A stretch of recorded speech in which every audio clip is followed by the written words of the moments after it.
Hello and welcome to the OB Boaters Cup Series, the Paradigm 390, round number 5 of the OB Boaters Cup Series Championship. I am Sheldon Atkins in the booth, joined alongside Curtis White. Down on the production truck this evening, Austin Derbyshire.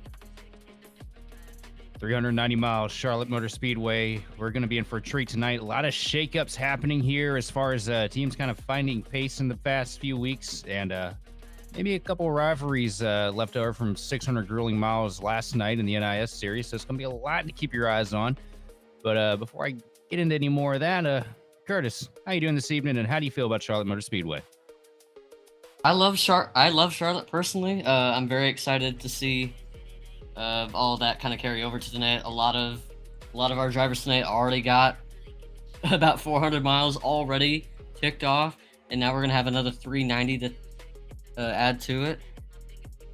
It's gonna be a fun race to watch, and I got my notes. But yeah, very excited. As we take a look here at the championship standings, looks like we still have yep. Okay, we are looking at, these are proper this week. Position number is still kind of weird with the grid, but it's currently sitting at the top of the board. Justin Levine trying to carry the momentum from SSRL. We saw him win the championship here in Grid Vision a couple days ago, followed by Brendan Pasalacqua in a relatively close third place, and Patrick Gitter sitting there in fourth. So, or Patrick Gitter sitting there in third, Brandon in second. And I got a feeling that as the weeks go on, you know, some of the new additions to the series here, we're going to see this battle tighten up even more. Absolutely, and you're definitely going to get that with the popularity of this series continuing to grow week by week. We got a lot of fast contenders carrying over to the series, you know, ever since about Kansas and even to the All-Star race last week at Wilkesboro. A lot of heavy hitters, and we got pretty much all of them kind of coming together tonight. We got a really massive entry list of cars tonight, about 36 taking the grid tonight. As a star-studded field, and these all-star drivers here this week, going to have to keep a couple keys in mind here if they want to make it to the end of the grueling 390 miles here today. Start things off, most important here at Charlotte, because it's so easy to burn through that right front tire. You want to back them corners up early. You don't want to focus on getting a good corner entry most of the time. You want to prioritize getting that shot down that back straightaway, down out of turn 4 into the quad oval, because you want to save everything you got, because this track will wear it out quicker than you can put it out there. Second of all, and we learned it last night in the Coke 600, whatever you do, don't get wrecked by Levine. I'll leave it at that. And then finally, things get really weird here, especially with the fuel cells. And we got a full tank here. Gives you a lot of opportunities to play fuel strategy, make a couple gambles here and there. At the same time, you're going to be saving from the start of this thing just about to the finish, because it gets pretty tricky to stretch these tanks as far as you're going to need to go here at Charlotte. Now we're going to hand it on into the broadcaster picks, and I got to say, pun intended, with the CFM cars, they picked up a lot of pace here in the past couple weeks, and I got to go with Evan Say, the old 333 machine. We watched Gulata and him basically pace the field all night in the 600 last night. I think that's what we're going to be seeing again here tonight. A little more of the same. What do you think, Curtis? I'm going a little bit dangerous here. We call him the Tic Tac Terrorist here on Grid Vision. It's a nickname that might have a bit of a negative connotation, but as a driver, I want that. I want a nickname that strikes the fear amongst competitors. Colby Jackson was really fast in the All-Star race last week. I'm looking forward to see what he has. And in the production truck, we're going with the iRacing Intimidator, Roger Ears Pierce. Good pick from Darby there. And yeah, old Old Tic Tac could be pretty concerning, especially here. Track we see so much 3 wide. Be really interesting to see what he does this evening. As we see the pace car starting to roll its way down pit road, getting ready to take the first pace lap here at Charlotte. All these drivers antsy to get this thing going. And probably after as long a week as it's been, probably antsy just to get away from this track to begin with. As we see Tommy Gossett down there on the inside line. First car in line right now. Good pole position earned from the Ryko Warrior.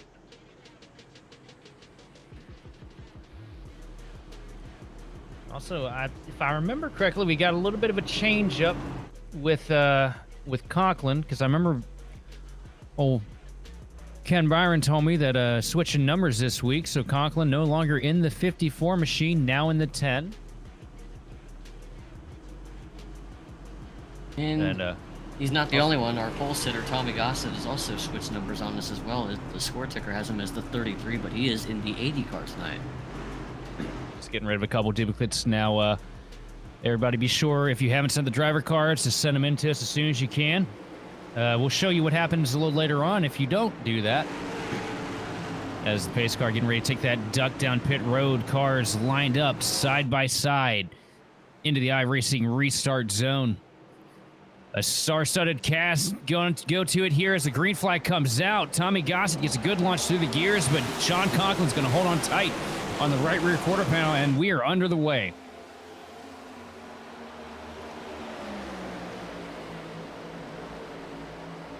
Side by side, they're 1 and 2. Conklin using the high line momentum to try to pull him ahead of Tommy Gossett. It's going to work this time. Sean Conklin, now your race leader. Gossett going to fall in line behind his teammate as they race down to turn 3. And it is a Ryko lockout here for the top 3. But also keep your eyes out, Austin. Your pick right there already starting to show his stuff early. Kobe Jackson up to the 4th position now.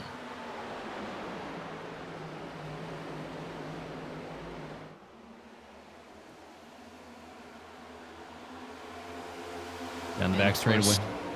This being I know I'm very late to this, but as you can see, everyone's kind of settled in at the moment. It's a long race to go. Again, we talked about at the start of the show about fuel saving, but right now this is where, everyone's kind of getting a feel for their cars, especially with all the turbulent air, with all the dirty air that they're all experiencing, especially deep in the pack. That's probably the worst time that they're going to be handling that. But I imagine for all these guys have already felt how their cars have been driving. If they did the 600 miles last night, they know this track pretty much like the back of their hand at this point, whether it's at this point in the race or later on once the track continues to cool off. So they'll be ready for when those conditions kind of roll over as the race progresses. And right now we got a little bit of too wide right here outside of the top 10. Yeah, a little bit of a hornet's nest here. You see Austin Edstrom up there on the outside line, just a row back from. I think we got a driver's card for Austin Edstrom, by the way, this week. Something interesting to keep up with here. As you see him side by side with John Bender right now down the back straightaway into 3.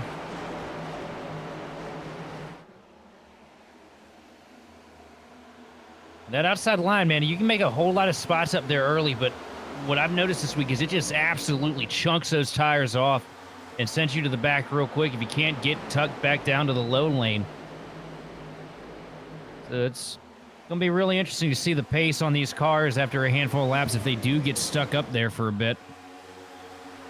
You see Edstrom not wanting to give up. Derek Heitman still working the inside lane here through 3 and 4. And with as early as we are into the race, for maybe some of the cars that didn't qualify all that well, it doesn't really hurt to be on the outside right now, especially with all the congestion somewhat on the inside, because there is a massive line of cars running the bottom lane pretty much up against the paint on the apron. You got all that clean track in front of you, and Edstrom is taking full advantage of just having some air to breathe in, just running that outside. And like you said, in the short run, there's a lot of speed up there, but just it also gives him a little bit of breathing room as well. So he might pay the price for it later if he doesn't get back to the bottom soon. But right now, it doesn't really hurt to take advantage of the field as it's punched up right now. He's also pulling a couple cars with him too. Joseph Causey now just a car length behind Edstrom.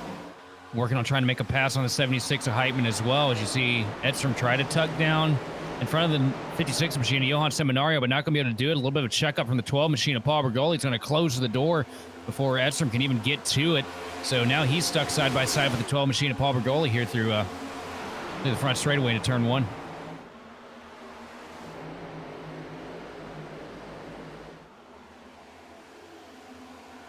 See Derek Heitman now slide up to the outside line, try to pick off a couple easy spots here early in the going as well. 8 laps on the board, but nobody really wanting to follow around in the line like we expected to see here. I think that's just partly because of how these cars are in traffic. They're probably, I mean, I don't drive them enough, but in my experience, they're probably the worst of the stock cars in traffic. Oh, ooh, the 33. Huge checkup. I think Kazi got a little loose or something there, bottled him up a little bit, and that was almost a huge wreck there. Johan Seminario getting the worst of it, but getting the car straightened back out, keeping it in line here. And look who's working his way through the field, Justin Levine, from out of thin air, and now he's up here in the hunt. And he started, I'm looking this up right now, he started 35th. Yeah, he did not take a time, showed up last second, right as they were getting ready to take the grid. 10 laps in, that 19 Mack Tools machine already up into the 8th spot and still going forward as he takes the outside line around Patrick Gitter and gets side by side with the 27 machine of Roger Pierce. He's doing everything he can. He's pointing himself up to the lead here. Over 30 spots in just 10 laps, and look at this, Justin Levine to the lead here at Charlotte. This man is not thinking about tires at all, I can guarantee you that. Oh, what a way to make your presence known, too. Get up, I mean, he just drove through the entire field.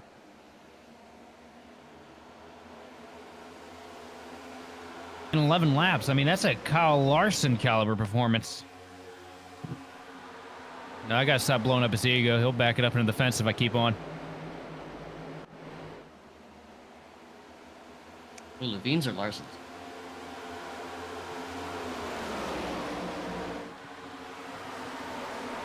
I guess we call them both hung money. So we look a little bit further in the pack right now. I'm assuming that's Edstrom right there. Yes, it is. Trying to make moves now on Evan Say in the 333 machine. Working that top line. Trying to mimic what Levine just did a couple laps ago. The handle just doesn't seem quite the same on the 87 Camry right now. Still running the outside, getting around all these other cars, getting around Evan Say and getting around Colby Jackson in the 37, Austin the astronaut, going for the moon early on. And that right there, too, by the way, fellas, is what happens if you don't send us your driver card. We'll have fun with it. As we look at Joseph Causey now making a pass on Colby Jackson here as well, moving himself up into the 8th position.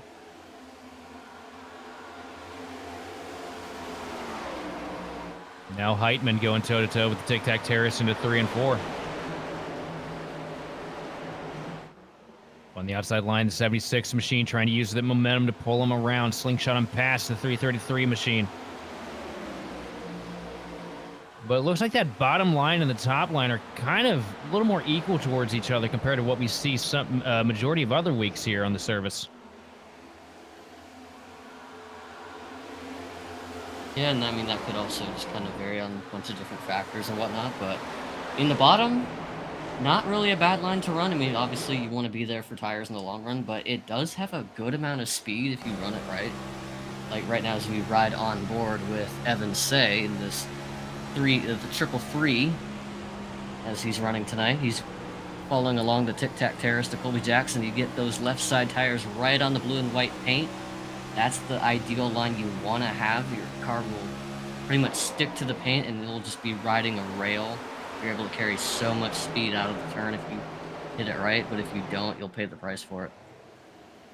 Yeah, there is so much grip on the paint here at Charlotte. Kind of reminds me a little bit of how Atlanta used to be way back in the day when we had the real worn out track surface. You really go down there, dip those left sides on it, and if you could follow that line the proper way, without putting yourself under the apron by accident. You could just make up so much time in a long run because you wouldn't be working the car quite as hard.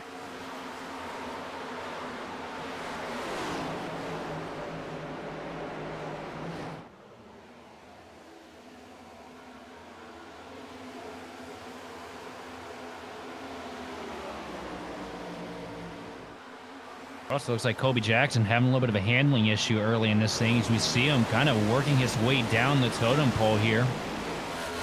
18 laps in, definitely going to be one of those drivers really looking forward to coming down pit road and throwing an adjustment 37 Chevrolet because don't want to be losing them this quick, this early into the event.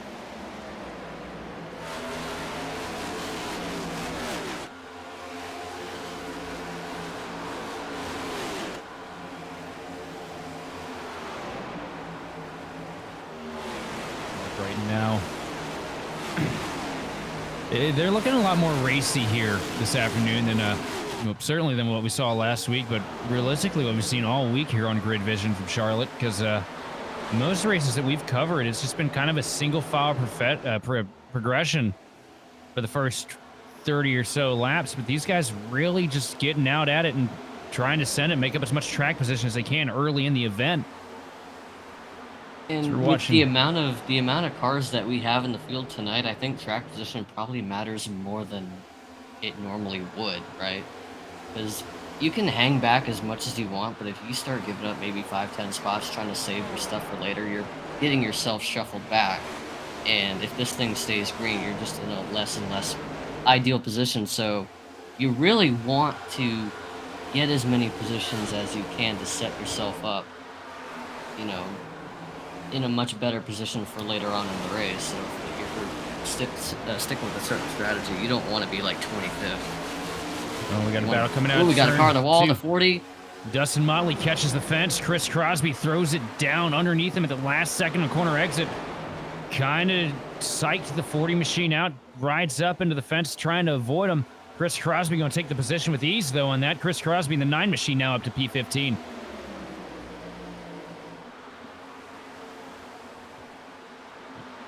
A little bit further back, Chris Vincent trying to use the outside line to pick up a couple easy spots. Gets past the 48 machine of Tyler Hunter. Now side by side with Darren Mullins down the back straightaway with a huge head of steam coming into turn 3. Chris Vincent's going to take the spot away with ease.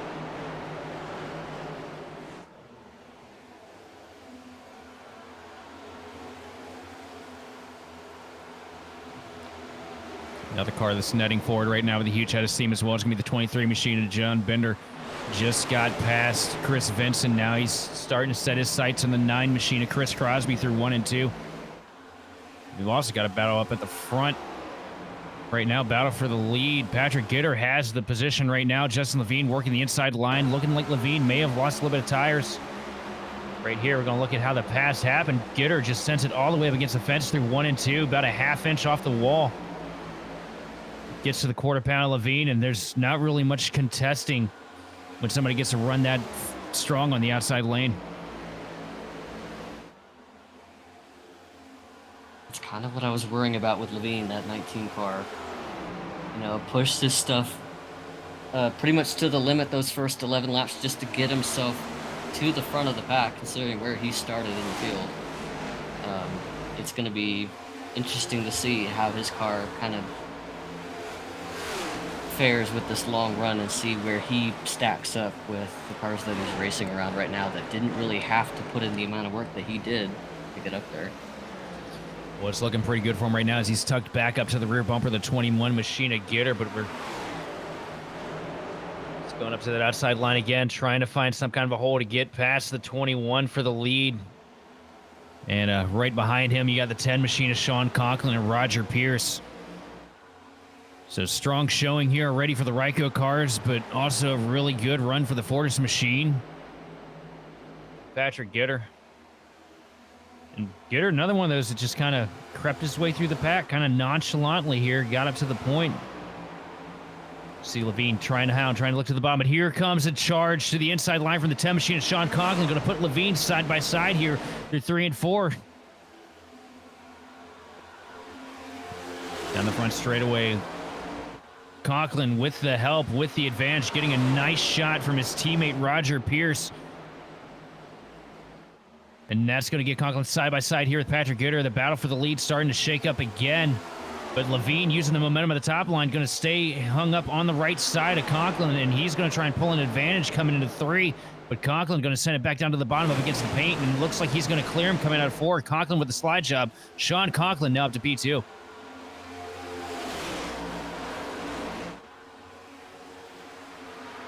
Now diving it back down to the bottom in 1 and 2 to get to the inside of Patrick Gitter. Gitter all the way up against the fence. Using the Larson line here at Charlotte, and it's working well for Gitter so far as he gets the momentum down the back straightaway, tries to break the draft a little bit from the 10 of Conklin. Gitter's going to hold on this time, but I think that 10 machine getting up to the front of this pack is going to be inevitable. And Justin just about loses it coming out of turn 4, opening the door for Tommy Gossett. He's going to crack out of the throttle, let Gossett by, but you're seeing the backslide start with the 19 machine. But you know what? Honestly, as many spots as he made up, as much track position as he found, as long as he can keep this thing under him until he comes down pit road, it's going to be a net gain for the 19 of Justin. A massive net gain. I mean, like, from the back of the pack, I mean, we knew he was going to have a fast car unloading, so it's no surprise that he was able to get up here. But in his case, why wait until, like, after the first pit stop to take advantage? Might as well get all the spots now and just settle in and let the kind of cycle play itself out, and it'll probably work out for him later on. But yeah, generally this is a huge net positive for Levine. Edstrom, a little bit of damage on the right side. Looks like he caught the fence a handful of laps ago. He's going toe-to-toe with the 333 machine of Evan Say and a bunch of side-by-side cars in front of him. Right now, Evan Say with the advantage on the bottom line of the track. Evan working with the 19 machine of Justin Levine. But Justin definitely struggling with the handle on the Mac Tools Camrys. We got a little bit of smoke up front. One car just about loses it. Didn't get a good pull on who it was.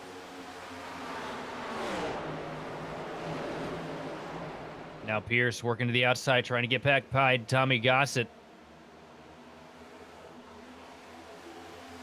Side by side here at the start-finish line. The advantage going to the 80 machine of Gossett coming into 1 and 2. And a battle for the lead still looming. Sean Conklin gets back down to the inside of Patrick Gitter through 1 and 2, but Gitter using the high line is going to pull with a huge head of steam down the back straightaway. And Gitter doing everything he can to try and maintain this gap. Breaking the draft down the straightaway, just doing everything he can to be a menace to the 10 of Conklin.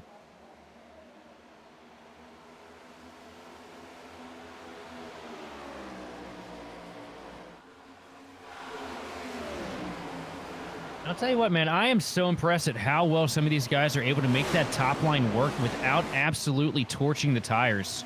Like, you can tell that they're definitely struggling with a little bit of pace loss going up there, but it doesn't seem like typical weeks where you just see somebody go up there for a handful of laps and just fall backwards like he threw a parachute out the back. Yeah, it's holding its own very well. Gitter's still running to the outside, trying to hold off Conklin, who kind of disappears for a little bit, re-emerges back onto the racetrack, running in second place, as now he tries to go to the outside, goes a little bit of a lane lower than Gitter, trying to get some clean air onto that nose, gets a good exit. Oh, and Conklin with a huge run. Conklin with a huge run, going to bring him all the way to the back bumper of the 21 machine of Gitter into 3, gives him a little bit of shot off into the corner.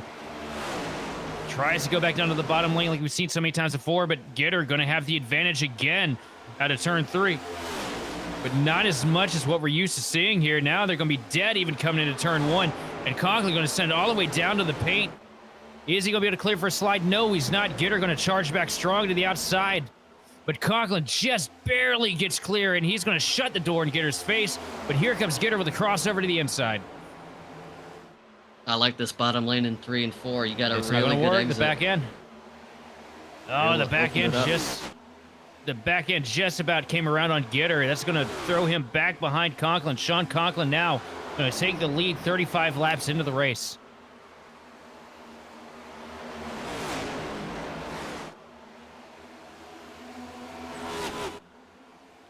And I got a feeling this is the part where we're going to see Conklin throw on autopilot and just cruise away from these guys. This feels pretty reminiscent to North Wilkesboro last week. Now trying to make the move for second place. Roger Pierce got a little bit of a look to the inside of Gitter, but Gitter used the top line to shotgun himself past Pierce with a mirror full of Tommy Gossett, though. Gossett going to send it down to the paint here in 1 and 2 and try to make something happen against his teammate. Just let it all hang out on the outside of 2. Like 1 and 2, that's where you want to be on the top. Like 3 and 4, I feel like the bottom can still hold its own very well. But I mean, 1 and 2, you're able to get the top of the stick. It's hard to beat. That was a big bobble out of Gitter coming out of turn 4, opening the door now for Roger Pierce coming into 1. Pierce sends all the way to Pierce sending it all the way down to the bottom of the track. Gitter all the way up against the top of the fence almost. Gitter with a huge slide though, just about loses it in front of Gossett. A quick save keeps the 21 machine going straight, but here comes Tommy Gossett with a deep dive down into 3. And I'm pretty sure Gossett's going to be able to clear him. Yes, he is. Tommy Gossett now up to 2nd position.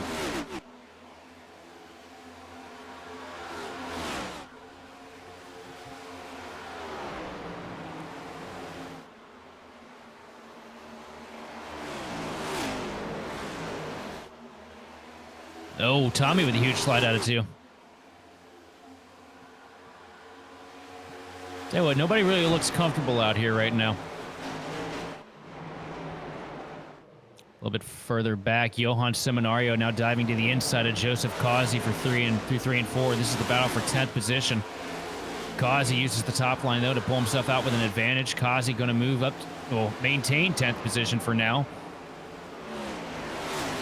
as he starts to pull himself up to the back of the 12 machine of Paul Bergoli here through 1 and 2. And the 28 of Tim Wortman Jr. just up here quietly working his way into the mix. And a really solid Dale Sr. throwback. Old Coca-Cola car from back in the day. I want to say that was a 1990, was it 97? It was 98. 98 was when they went to Motegi. Suzuka was 97. I know that because that was when Dale Jr. made his first start in a Cup car when he drove the number 1. I had a diecast of that one, the Polar Bear car. Oh, that thing was cool. And it reminds me when Suarez ran a throwback to that car at Darlington a few years ago. This is the car.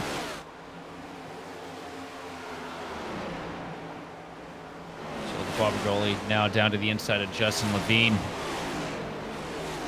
Justin Levine looks like he's coming back now. Burned those tires off really bad early, but looks like he cooled them off here for the last handful of laps, making another stab at it here late into the fuel cycle. Gets past the 12 fairly easily. Now up to the back bumper of Johan Seminario and Joseph Causey. And neither one of those two neither one of the two of them figuring out what they're trying to do with it here.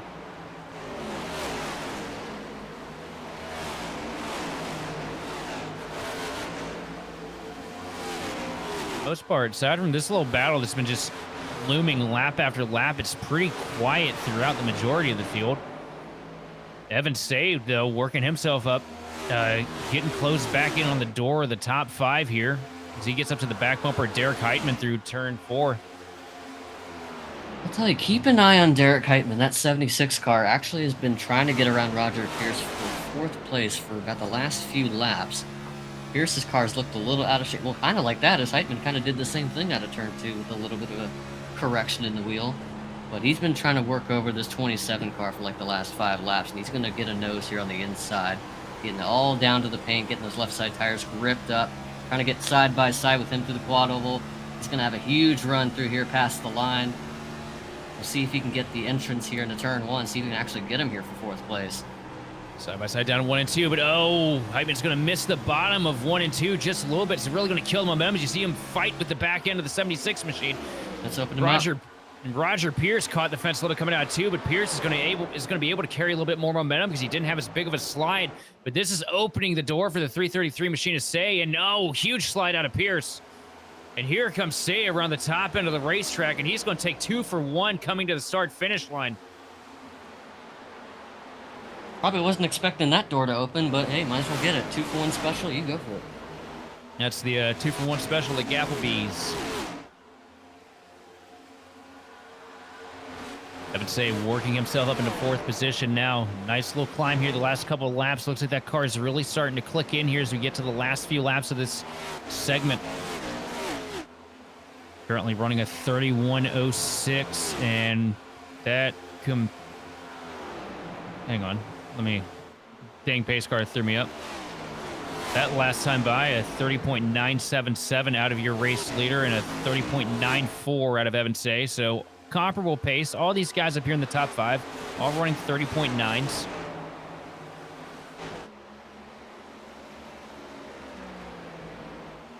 That just goes to show you, though, how cutthroat a series we have here. Everybody's so matched on pace. I mean, we're 47 laps into the run. This is the most difficult stint in this entire race, because this is when the track is its hottest. There's the least amount of grip you're going to find all night in the surface. And late on the tires, and all these guys up here in this just top 10, they're separated by next to nothing when it comes to lap time. And the track's going to keep going through changes, is not just as, you know, the track cools down as we get later into the night, but the amount of rubber that's being laid down and picked up with the amount of cars that we have on the track. So the track is always constantly going through changes, and what makes these guys so good at what they do, they're able to keep up with the changes in real time. Another important thing, too, tonight that I forgot to mention in the keys to the race, but it's going to be really huge. It's just staying on top of your adjustments. This track, like you just mentioned, is going to go through a lot of changes. And every pit stop, you're going to want to be throwing some kind of a change at the car, because as soon as you come down pit road and you leave it neutral with what you had last go, that's when you're going to get passed by everybody. These guys are going to be looking for every last bit they can get out of these machines. As we look at a battle a little further back, Chris Vincent to the outside of Randy Belk. A bit further in the pack right now. Vincent doing a good job here, though, tonight, keeping it clean, using the top line. He's going to get the pass on Randy Belk here. That's for 18th place, as, the 22 slides up from the bottom there. Yeah, we're getting to the run. And Vincent kind of slides into the wall a little bit, gets a little bit of a scrape with the right rear quarter panel. Doesn't really scrub off too much speed as a result, but go ahead. We know how fast these Ryko cars here are tonight, you know, as they sit here with 1st and 2nd locked down. A handful of them scattered throughout the top 5 and top 10 as well. But it does not look like they've brought the most comfortable machine this week, because we know that speed is on the edge of out of control, and it looks like they have tiptoed as close to that boundary as they possibly can here for the first stint. But I can tell you one thing, that means that car, once this track grips up and gets a little bit colder in the night and the track builds a little bit tighter, that's going to be one bad piece of equipment to try and beat. That's bad news for the rest of the field. So they're going to be hard at work getting their cars better throughout the race. We have our first pit stop underway. Yeah, and I could have predicted that one. Levine coming down, trying to throw in 4 fresh tires to kind of get rid of the hurt he put on that machine the first handful of laps, charging through the field. Misses his box a little bit, but gets her backed in. There'll be a little bit of a penalty for that, but could have been a whole lot worse. So look at the front of the field right now. Sean Conklin pacing it here, 53 laps in. Gossett now under fire, though, from Evan Say in the 333 machine. Dives down to the inside here through 1 and 2. Gets her glued up on that paint. A little bit of a bobble out of Say, but Gossett, a little bit of a bobble as well. Gets him up into the fence for a brief second coming out of turn 2. But here comes Evan Say with the charge down into 3 and 4. Is he going to be able to clear? It looks like he's just barely going to be able to. He's going to clear himself coming out of turn 4. Evan Say now up to 2nd. But here comes Tommy Gossett with a switchback down to the inside of the track here at the start-finish line. Tommy's not giving up for anything. Now Evan with the outside line, though, we've seen how beneficial that can be when it comes to the momentum, stalling out the car on the inside. Tommy's probably going to get loose here. Yes, he does a little bit of a bobble. And now the position falls into the hands of the CFM machine. Evan Say now in 2nd. That played exactly, well, not exactly, but mostly how Evan Say wanted that to play. When he tried to slide up out of 4, it wasn't really the smoothest of transactions, as he kind of scrubbed off a little bit of speed, kind of scraping it up into the wall. But heading into the turn, he had the high ground, just holding his line on the outside, he knew that he was going to be able to kind of defend from there, because at this point his car is pretty much better than everyone else that he's been able to race around. But now, does he have anything to run down our race leader? Well, it looks like he does, just taking little increments out of the lead. He's came from, well over a second back, got him reeled in now to 0.5 of a second. That time by at the line, he was a 10th quicker than Sean Conklin. Sean ran a 180, and Evan ran a flat 80. So that 333 machine, it may be just a little bit faster, but definitely looks like he's got a good piece of machinery this evening. You're right on board with Tommy Gossett looking at the 330 machine, and that's just how quick the gap has grown between the two of them. I gotta say, Tommy, man, you gotta give him credit. These past couple weeks, he's brought so much more pace to the track. It seems like he's just consistently getting better. Sitting here tonight, and the most grueling races on the circuit, one of the most difficult tracks to get around, especially as far as the 1.5 miles are concerned, and putting together a good fight here in this star-studded cast of drivers sitting in P3. I want to get some attention to another hard charger in the field. The Iron Man, Peter Irons, in this #1 car, started just like Justin Levine, deep in the field. But instead of getting all of his passes done in one go, Peter's been really methodical and patient, letting the car come to him in the run. And it's taken him up until now, but he has finally cracked the top 10, and now he's up into 8th place. Yeah, 32nd up to 8th. That is an impressive feat. And, you see Johan Seminario now diving down to the inside of what looks like Roger Pierce. And a good, clean pass for the Team Conti machine. Looks like Pierce's car's really starting to fade. I mean, I saw him slide it earlier in the run, coming out of 2 a couple of times, and it looked like it was bound to hurt him at some point, and now and just like I mentioned earlier, with Peter Irons having really good pace right now, he might be in danger of losing that spot to him as well. And I feel bad for Heitman right now. We got one in the wall. That's Colby Jackson in the 37. Austin Edstrom had to swerve all the way down to the inside to avoid that one. Yeah. Old tic-tac, man. Now both cars each look like they have a bit of right front paint rubbed off. Oh, and for 4th. Oh, and man, that was so close. Derek Heitman pulls a slider. He's been racing side by side with Gitter for the past, feels like 10 laps. Gitter doing his best Ryan Newman impression, but Heitman just barely going to be able to clear himself for the 4th spot. And now you see Patrick Gitter going to dive it down pit road here, throwing 4 fresh Goodyears and some Sunoco fuel.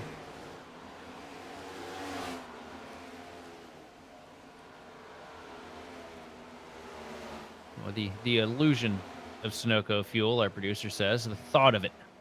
See DeCiani down pit road as well. He doesn't believe in Sunoco fuel. Ooh, lockup there. Is that Adam Benefield? Or who is that? That is. Tell you what, it's weird seeing Benefield in a different car for a change. We're so used to the metallic blue machine that he normally pilots around here, but I see him going all patriotic here for Memorial Day weekend. This is one of my favorite seasons of the year, man, because you see some of the coolest paint schemes in real life as well as here on the sim. It just kind of trickles down. As we look for a battle for the lead right now, Evan Sade gets a huge dart through 3 and 4, and it's going to pull him right in front of Sean Conklin.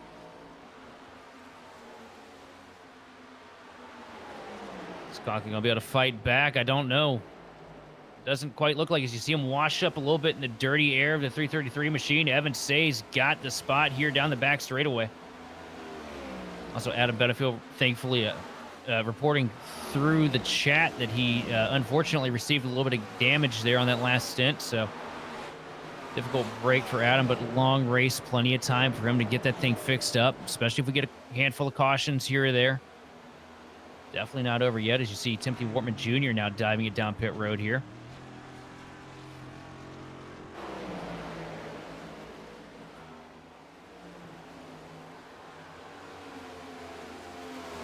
These drivers are giving it every bit they got, trying to get, down to fumes here before they dive into pit road. As Evan Say is going to lead Sean Conklin down pit road. Conklin will close. Oh, Conklin contact with the 333 machine to Say on the entry of pit road. I'm hoping that neither one of them got speeding for that, but a huge shot. It's going to be a tough call, but judging from where I was watching, they definitely made contact. See Austin Edstrom on pit road, as well as Tyler Hunter coming down to get 4 fresh tires on the U.S. Army Chevrolet. The most dapper man in all of iRacing, by the way. Look at that suit. Oh, we got one car shot in the box right there behind him. I want to say that was Car. Oh, Joshua Hyatt overshoots the box, and that's going to be a huge mistake there. He's had to slide through a couple boxes to get back in his box. You see Mullins bringing it down pit road here as well in the 54 OB Builders machine.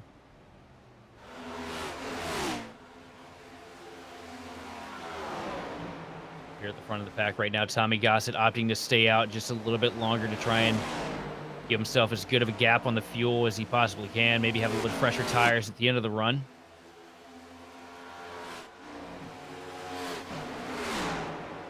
Working around some of these guys at a pit.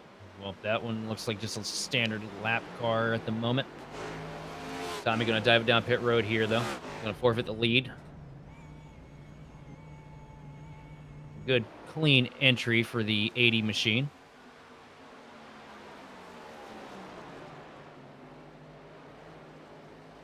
There's Justin Levine, one of the first guys coming up pit road, as well as Patrick Gitter, just a couple car lengths back from Justin.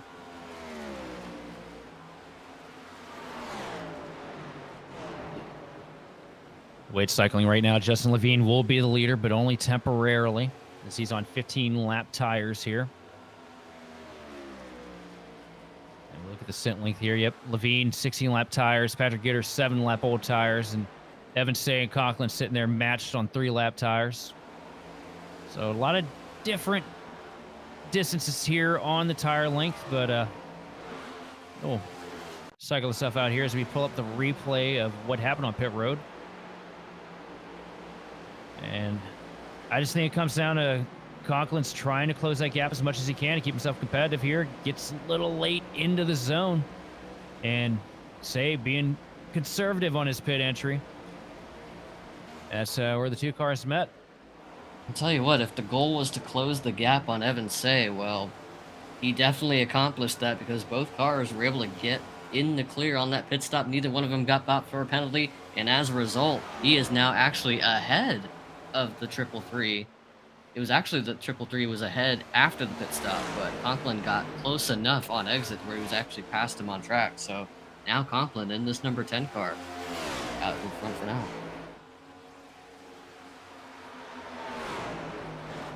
Sean Conklin now your race leader, but Say ever so close. We saw how good the 333 was on the long run, so you know Sean's definitely thinking about that right now as we're in the early stages on these tires. Trying to figure out some kind of way to keep him at bay, but as well as save those good years beneath him at the same time. Let's look out the back bumper now. The 333 still looming close. The Triple Dale, I think that'll be easier to say.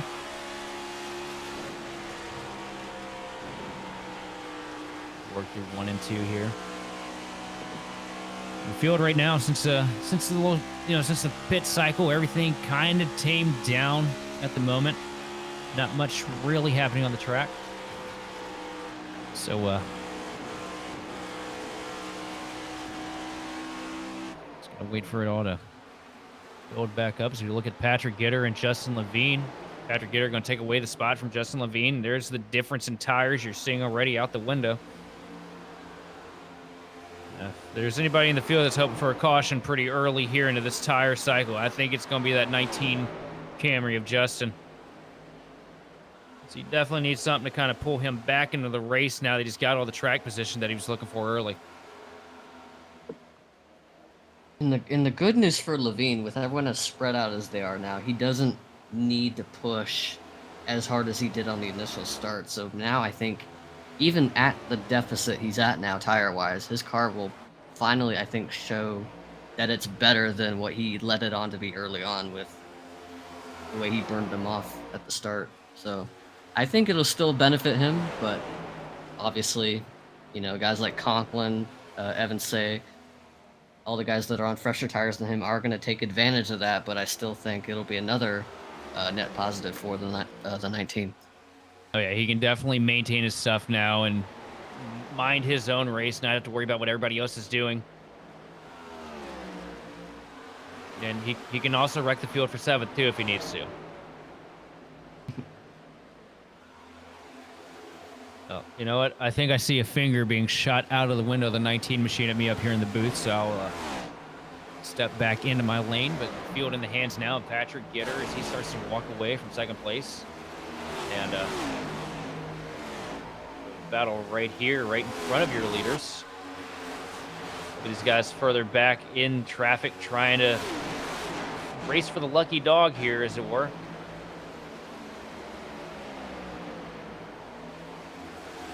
Be very careful if you're Patrick Gitter or Justin Levine working your way through these guys, because you can see how racy this slow pack of cars is. And sometimes they don't notice what's going on behind them, and you can very easily wind up on the back of a flatbed doing this. You're running aboard with Patrick Gitter here. And a good look at what a lap around Charlotte Motor Speedway looks like. Not a whole lot of wheel input. Doesn't look like he's having to fight it too much right now. Getting right down there on that painted blue line, and that's what you want. You want these tires to last the longest here.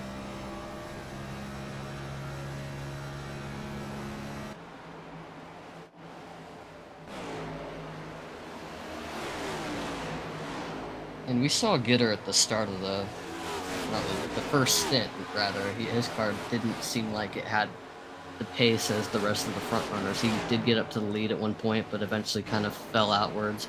Now he's in clean air, well, albeit he's catching some lap traffic now, as we're starting to see lap traffic now play into effect for the first time in this race. But he's got about a 2-second gap on Levine. He's got about 6 seconds on Conklin.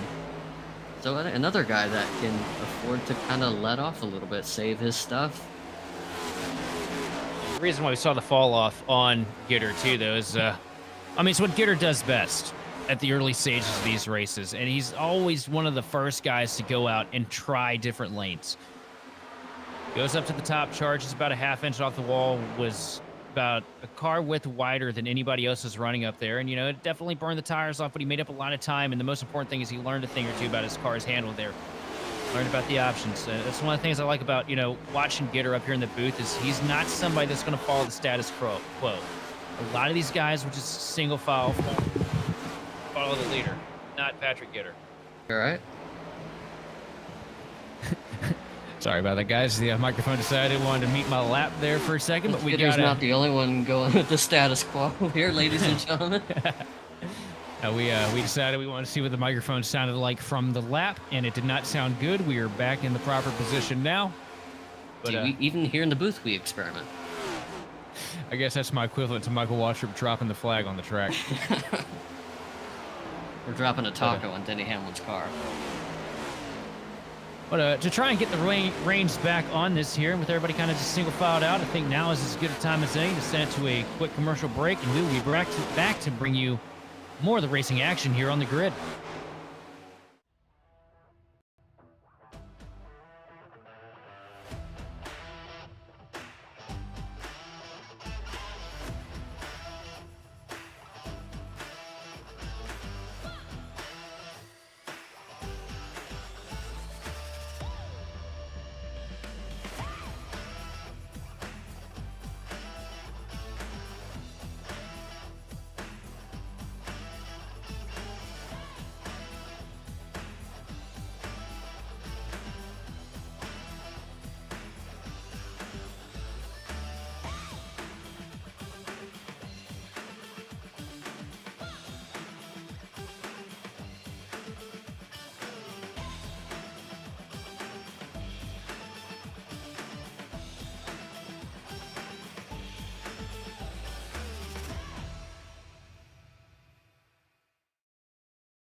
Racing isn't easy, but experiencing it is.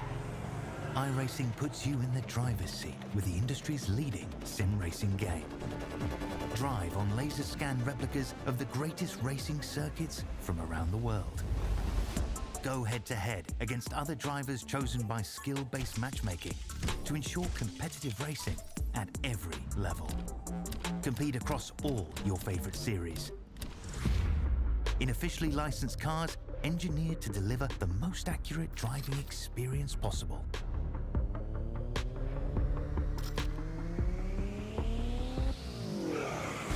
Join a race or host your own with players from across the globe. Race against the computer or in a league with friends. Feel the thrill behind the wheel. Visit iRacing.com.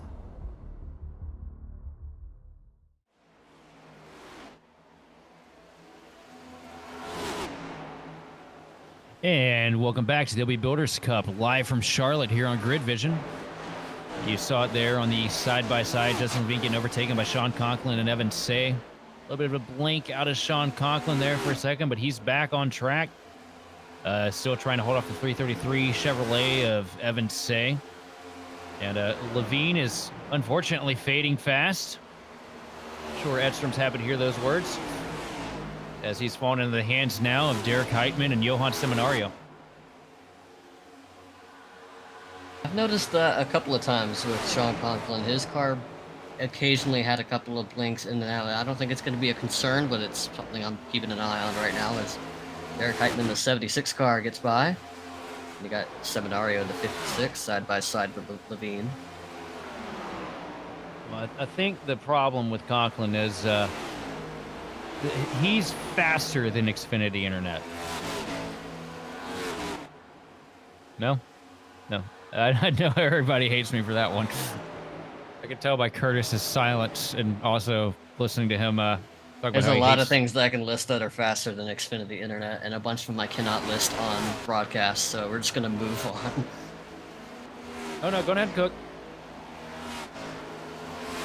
No. And our man out in the truck is urging us not to. And for no his fun. sake, I will not. I'll tell you after. It's not much, but I don't want to get him in trouble.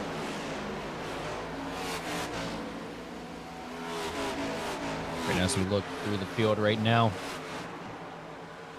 which is, typical Charlotte right now. We're on a long run, not a whole lot of action going on. A little bit of racing, a little bit further in the pack here at the tail section of the lead lap. Trying to get a read on who we got here. That's a 74 machine. That's Chris Davis right there. This is the battle for 23rd. Davis going side by side here through 1 and 2 with the 25 machine of Greg Carr. Carr up against the fence, trying to use that outside lane momentum. And a huge slide out of the 74 machine of Davis, but somehow keeps it under him. That should have been a car backwards into the fence and then back on a flatbed. Great save from Chris Davis there in the all-chrome machine. That does break up some of the racing action here. Right now, Joshua Hyatt trying to make some kind of a trail on the 12 machine of Paul Bergoli. The battle for 22nd starting to loom as you see Joshua Hyatt dive it up to the outside of the track. Paul Bergoli gets a little bit loose on the bottom. They almost come together out of 2, but they keep it clean. And Joshua Hyatt's going to take away the 22nd, or take away the spot.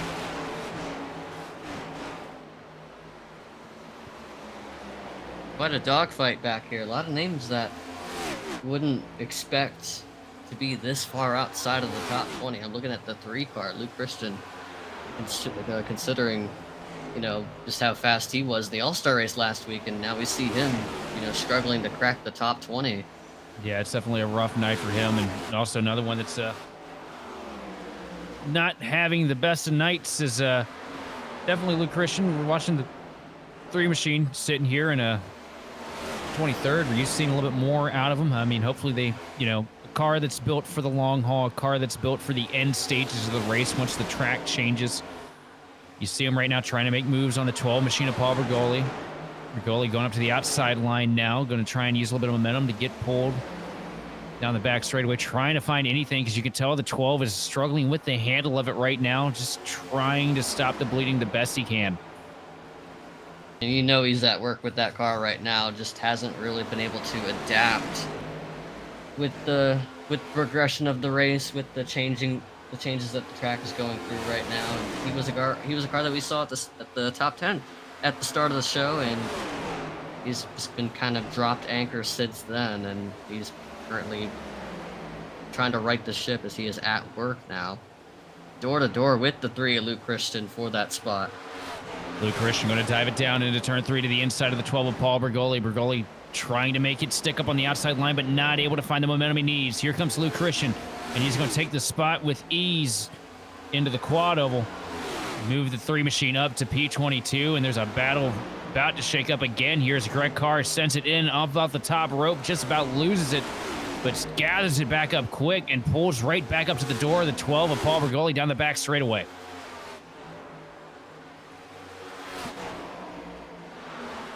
You know, I'll back up here at the front of the pack, looking at Patrick Gitter right now.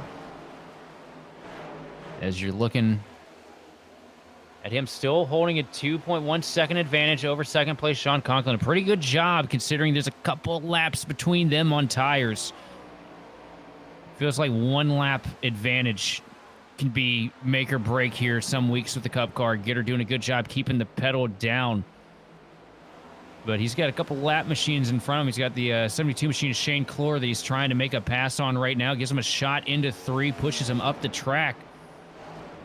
Shane Clore doing his best attempt to make it difficult, but not going to be enough. Patrick Gitter's going to put the 72 machine a lap down here at the stripe.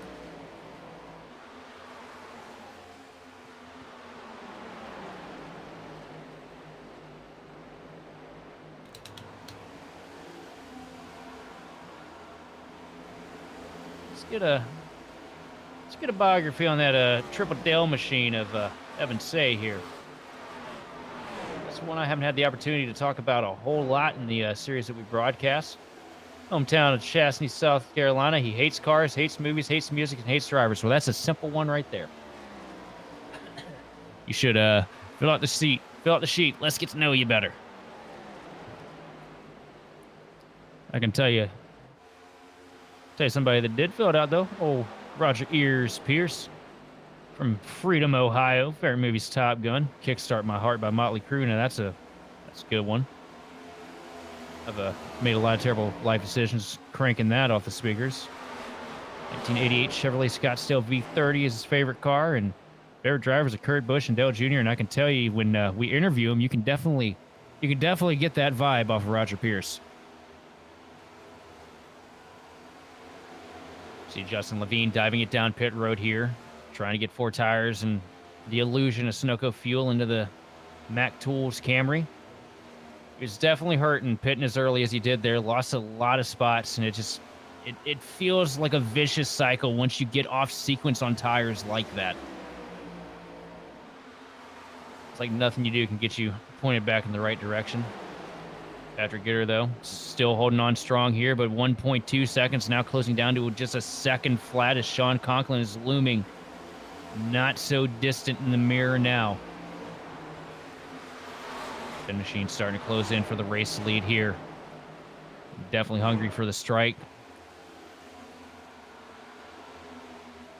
And part of this can also be attributed to the fact that Gitter just got hung up in that lap traffic. You know, you see this car is still close off the back bumper. He had to put on one heck of a fight to get those 2 cars put down a lap. Yeah, it hasn't been easy for him getting through the lap traffic. It's like navigating through a really dense jungle right now, and he's just trying to find daylight, as much daylight as he can go for right now, but he's still at a disadvantage tire-wise compared to Conklin. Conklin's going to probably have an easier time getting around the lap cars. The lap cars are probably not going to fight him as hard as they were with Gitter. And you can tell that the Fortis machine is starting to struggle with back-end grip. Just about crossed over, coming out of the corner up here on the top line, but doing everything he can to keep the power into it. But right now we're watching, see how quick Sean Conklin's able to work himself past the lap 24 machine of Cody Curran. Curran's going to go up into the fence in the 3 and 4. It's going to give the door and the opportunity to Conklin. Conklin's going to get through there with ease. now setting his sights on the 72 machine of Shane Clore.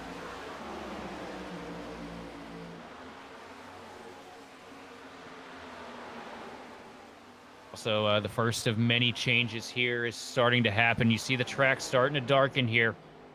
Lights are going to be coming on soon. The sun's setting. Track temps going to be gradually working their way down. Now we're sitting at 79 degrees. Ambient temp, 91 degree track surface. Stark contrast to what we had when we first dropped the green flag earlier. It was a bit higher. And oh, one car running around the grass. through the grass. Impressive save. The 24 machine. You can only afford so many close calls before someone finally loses it, but thankfully for everyone in the field and for the 24, that was also a very close one. He's able to keep it straight through the turf now, as Charlotte has that turf, compared to other mile-and-a-half tracks that just have regular grass. Also for the lead, Sean Conklin down to the inside of Patrick Gitter. Gitter using the top line, trying to keep some kind of momentum in the 21 machine, but Conklin on way fresher tires. Down to the inside with a deep dive down to 1 and 2 up against the paint. And it looks like he's going to be able to clear this time. Yes, he is. Now with a slide up to the top of the track and a self-clear. Sean Conklin's your race leader, but here comes Gitter. Not one to give up, trying to switch him back into 3 and 4. Gitter down to the bottom of the track, but it does not look like the Goodyears are going to hold. Sean Conklin going to muscle his way around on the outside line. Sean Conklin, officially your race leader, 107 laps in.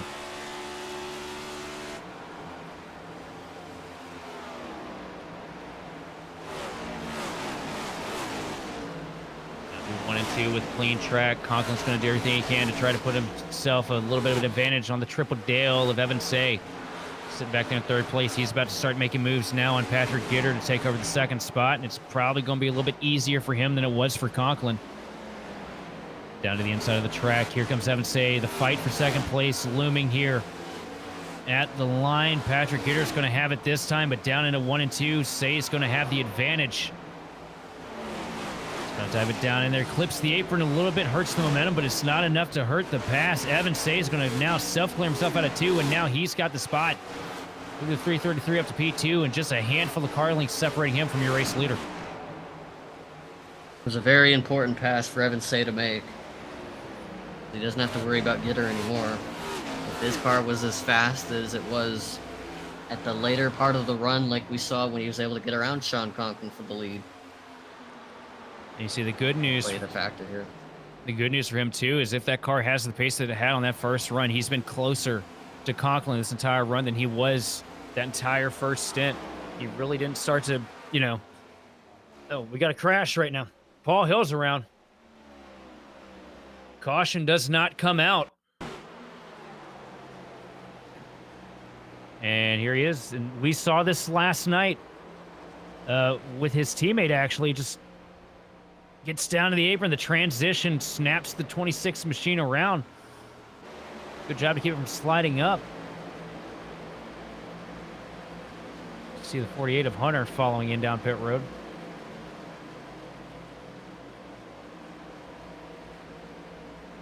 Looks like he's going to bring it in, put it behind the wall, so the 48 machine out of the race. But that same move that we saw there is the same thing that took Channing Ballou out of the 600 last night in the late stages. So it's never too easy here at Charlotte. As you see the 23 machine of John Bender bring the Sundrop Camaro down pit road with 4 tires and fuel. And we also look at Evan Say getting up to the back bumper of Sean Conklin here through 3 and 4. And you can see Conklin already starting to fight a little bit. Track's cooling down, but that 10 machine still looks like it's just a tick too free here at the back end of this run. You saw him get one heck of a wiggle out of 4 there. Here comes Say now, trying to use the outside line momentum to get him closer to the door. A little bit of a tag against the wall. No harm, no foul. Here he comes with a dive down to the inside into 3. Evan Say going to try and dive it. Get it sent. Is he going to be able to clear? No, he's not. Conklin going to hide. Oh, he's just barely going to be able to clear. He's going to clear himself. Evan Say to the lead. But here comes Conklin back down to the inside. He's not going to give up. Down to 1 and 2. Here comes Conklin, sending it deep against the paint, but the back end does not stick. just about losing the 10 machine, but Evan Say's going to charge back with the outside line, and he's going to take the lead away. 114 laps in. Evan Say now your leader.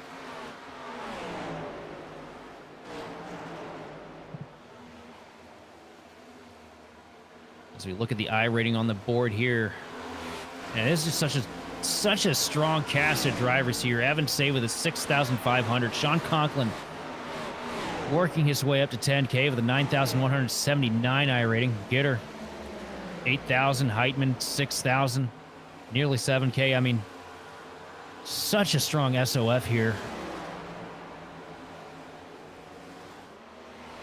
And a handful of guys under 2K, but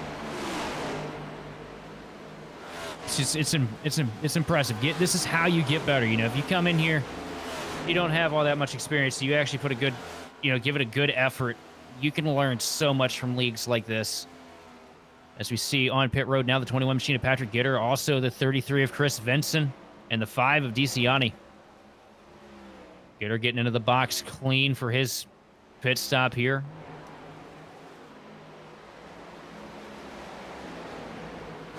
Did lock up the tires pretty good, but heck, we've seen Joseph Causey do that 36 weeks out of the year, and plenty of nice little smoke show.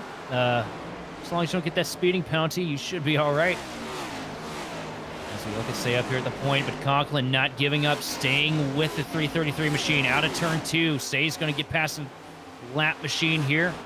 Tuck in, pull a little bit of draft off the 12 of Bergoli, duck back down to the inside line. Not able to clear Bergoli here, though. No, but this will be a very interesting battle. Because we've seen these two go head-to-head, but now they're having to go head-to-head amongst the swarm of lap cars that they're having to deal with. So it'll be a matter of who can navigate the traffic better. Paul is not trying to give up, but just now gets past as you see the lights turn on here at Charlotte. A handful of laps too late, in my opinion, but it's always a little bit bright enough.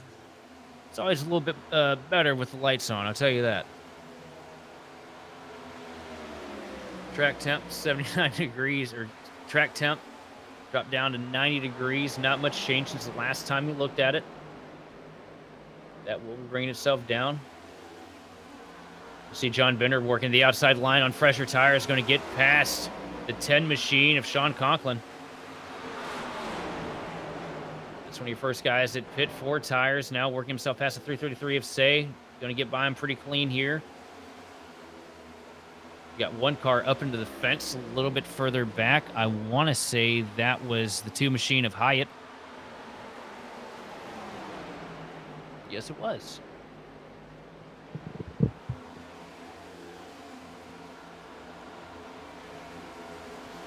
Thing pretty tame up here at the point. Tame mostly throughout the field right now. Just a handful of cars coming down pit road.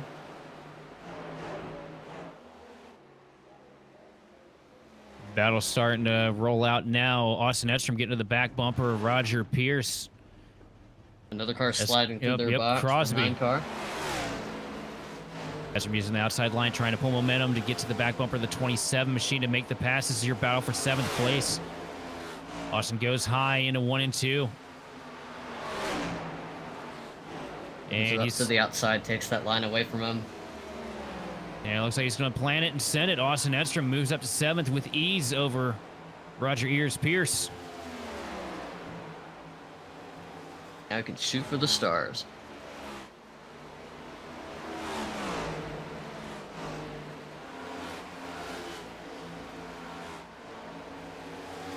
It's been a pretty tame race out here from these guys this evening.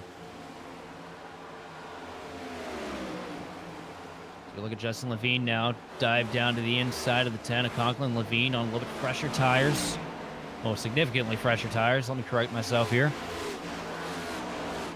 Trying to get everything he can out of that machine here before those end up going back on him. Now passing your race leader to unlap himself.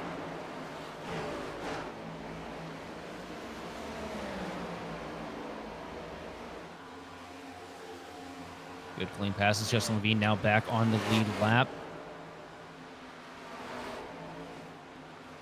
Next one is going to be charging through these guys. It's going to be Patrick Gitter.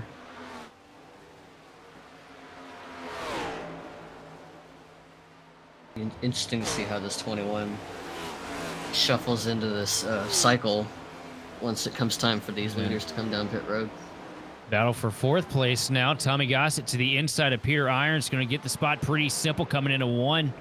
Irons had a little bit of a bobble coming out of turn 4. Opened the door up for Gossett to get the position. And Irons is really fighting with an ill-handling race car right now at this stint in the run. Looks like he may have gotten to the outside line just a little early in this run, and it's really hurting with the drive off corner. He's fighting a little bit in there.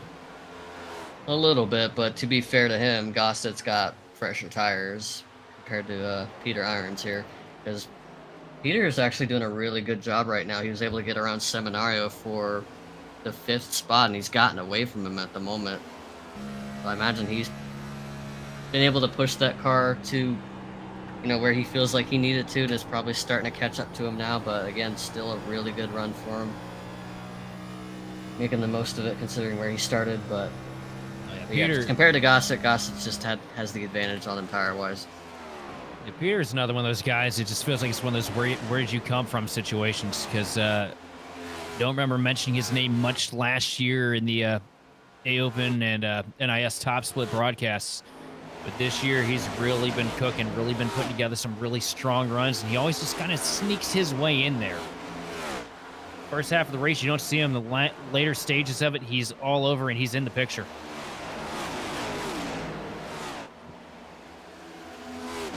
A little bit further in the pack here. See Vincent making a move down to the inside line, going to get the spot from Belk. Lou Christian going to work the outside line. Belk coming down pit road here. These are the guys that have been sitting around the 15th spot. And what's crazy is those guys sitting around the 15th spot are in danger of going a lap down based on the pace, because these leaders are just hauling the nail right now. Got a 3 wide pass here into turn 3. Right in front of your leader, too. That doesn't always go so well.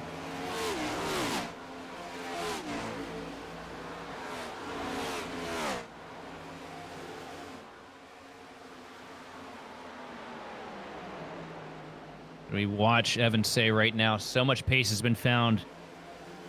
I mean, this team's got to be one of the most shocking surprises of this season. Be able to get up there and run toe-to-toe with these Ryko guys. Ken, has created such a massively strong empire with Ryko Performance, and it's just cool to see the parity. Good to see other teams get up there and rise to the occasion.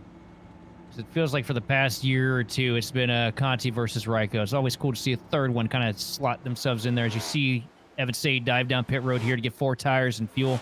Sean Conklin opting to stay out here to try and give himself a little bit more of an advantage on the late stage on tires. Maybe a little bit extra fuel in the tank. Into the box. Into the box clean for Evan. So look at Joseph Causey now diving it down pit road in the 88 DeWalt Power Tools machine. Now he smoked the tires coming into pit road. And at this rate, who hasn't? I've been watching a lot of these drivers maximize their entry on pit road throughout the race, and it's probably nothing to these guys, but I'm always so impressed at how they're able to time it perfectly every single time. And every single time, you see a little puff of smoke coming from the front tires, so they're getting every single inch that they can possibly go for on their pit stop. Absolutely awesome. What you saw there was Conklin leading a handful of guys down pit road as well. Eric Heitman now scored your race leader with Tommy Gossett 1.2 seconds back.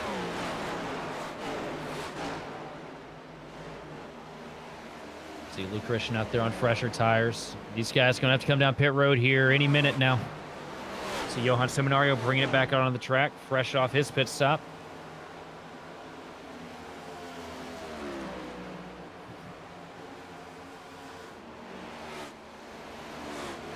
Now we're looking at Sean Conklin. The 10 machine currently scored in 13th as we wait for the pit sequence to cycle out.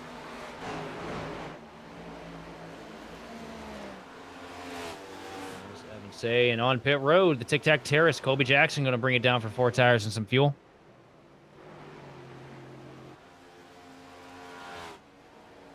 Bulls the 54. Also, Evan got a huge advantage by undercutting that one lap. A few seconds ahead now of Sean Conklin.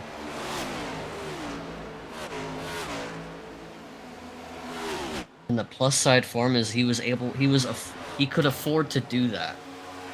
Because even on a level playing field with Conklin, he was, as we've seen, faster than him in the long run. So might as well get that extra advantage you can get with the undercut. And you don't have to worry too much about the tire deficit between you and Conklin. And clearly he has the faster car right now in spite of that. As we wait for the pit sequence to cycle its way through, we're going to go to a quick commercial break, and we'll be right back to bring you more of the racing action here on the grid.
Racing isn't easy, but experiencing it is. iRacing puts you in the driver's seat with the industry's leading sim racing game. Drive on laser scan replicas of the greatest racing circuits from around the world. Go head-to-head against other drivers chosen by skill-based matchmaking to ensure competitive racing at every level. Compete across all your favorite series. In officially licensed cars, engineered to deliver the most accurate driving experience possible.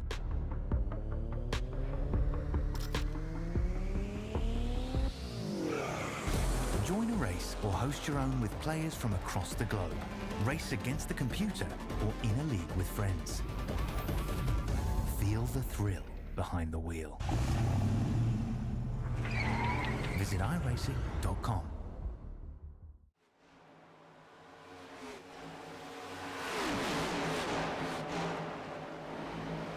And we're back live here for the OB Builders Cup Series on the grid.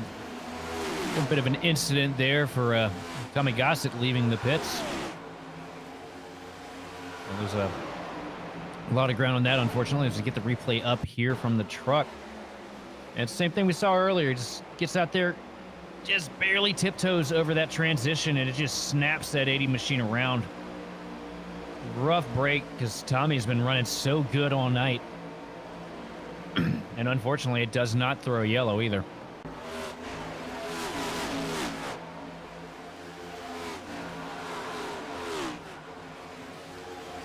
And also, really nice of him, too, to, throw that thing in reverse to make sure that he avoided bringing out the caution. Because we all know how badly we all want to see a caution when we get ourselves put in a situation like that. So a lot of restraint there out of the 80 machine to not mess with the flow of the race. So big amount of respect from up here in the booth from me. Absolutely, but nonetheless, it is still a huge setback for him, considering I think he was really the only one that was really trying to stretch the life out of those tires. And not really surprising, we saw him do it last week too in the All-Star race. It just seems like that's where he's been able to try to kind of play around with strategy, seeing what works for him. Is he hasn't really had the outright pace compared to the top two, so he's really trying to make something happen here. But well, he definitely made something happen, just not what he wanted to happen with that spin, unfortunately. Well, I have to say too, I really like what I've seen out of Tommy this year. Last year, you know, it was a very damn the torpedoes mentality. Made a lot of mistakes. Made a handful of rivalries along the way too, and you know you could just tell that he was on the ragged edge every minute of every lap. And this season, it just seems like it's an entirely different guy in the 80 machine. He's getting the finishes that he deserves. He's putting together good runs, quietly working his way into the picture, not, you know, just getting in over his head and making mistakes. And, you know, he had a little bit of setback there. You know, it's ironic to be talking about it after he made a small mistake, but, you know, that's one that everybody makes there. And it just seems like he's been a lot more calculated, been bringing a lot more pace to the track, and a lot more consistent in the process. So I'm definitely liking what I'm seeing out of that 80 machine this year.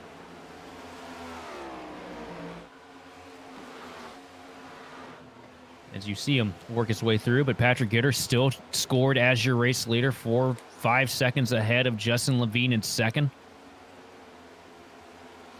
Then there's, I think, honestly, the car of the night, the 333 machine of Evan Say sitting there in third.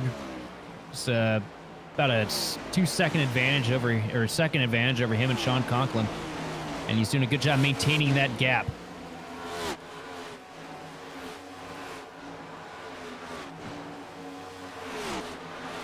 Also, another one to note, too. Matt DiCiani has snuck his way into the top 5 here. Good quiet night for him.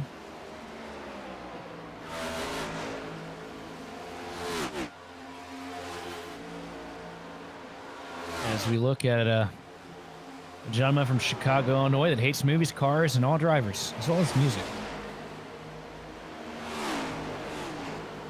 Lots to learn. Started this evening out in 29th position and currently sitting in 5th. I'm sorry, started 14th, all the way back to 29th, sitting in 5th now. So definitely been a bit of a roller coaster of emotions here for the 5 machine this evening.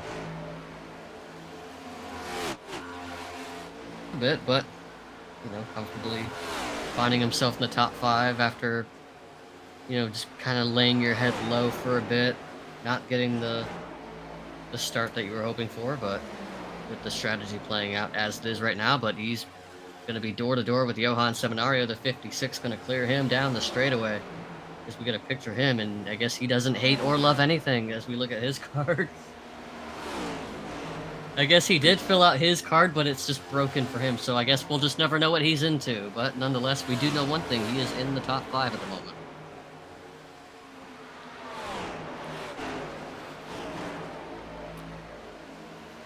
Here comes here comes Tommy Gossett returning back down pit road. No, and I think that's going to be the night for him.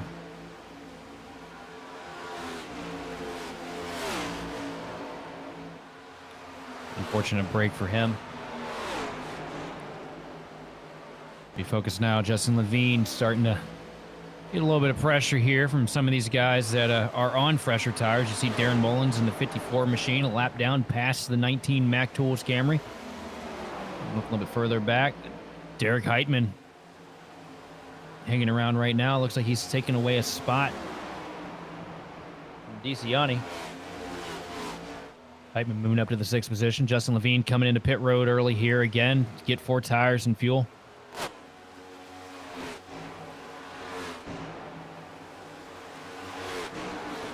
We got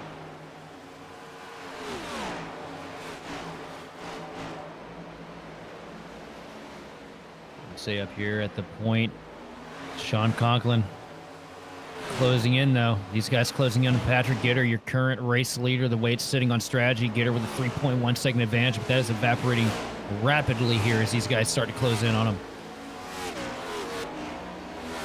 very much so, and that's a difficult position to be in if you're Patrick Gitter. You know that when the 333 and the 50 or the 10 or whatever number Sean Conklin's in, when those two run him down, because they will with the amount of lap time that they're putting down, because it's about a second a lap pretty much for Gitter, because he's at an even bigger tire disadvantage with how early he pitted. So there's not really much he can really do except just kind of stick to his own race. And that's what he has to do right now. Just don't worry about what Evan Say is doing. Don't worry about what Sean Conklin's doing. Worry about your own race. Worry about your own agenda. Just keep running the laps that you're able to run with the tires that you have, and just keep at it. And once it cycles through, maybe it'll benefit you in the long run, but we'll find out once we come to that. But just don't get too wrapped up into it. As we look right now at Chris Vincent, who's having a nice quiet night as well in the 33 machine. Team Watson's Shut Up Shop Chevrolet looking pretty good right now. Just kind of lurking around, just a little bit outside the top 10. It's had a pretty clean race, though. Hasn't really thrown any tires a bad way. A little bit of damage on the right side, but I mean, heck, everybody here today has hit the fence at some point. But just holding on strong here, sneaking his way up here through the field.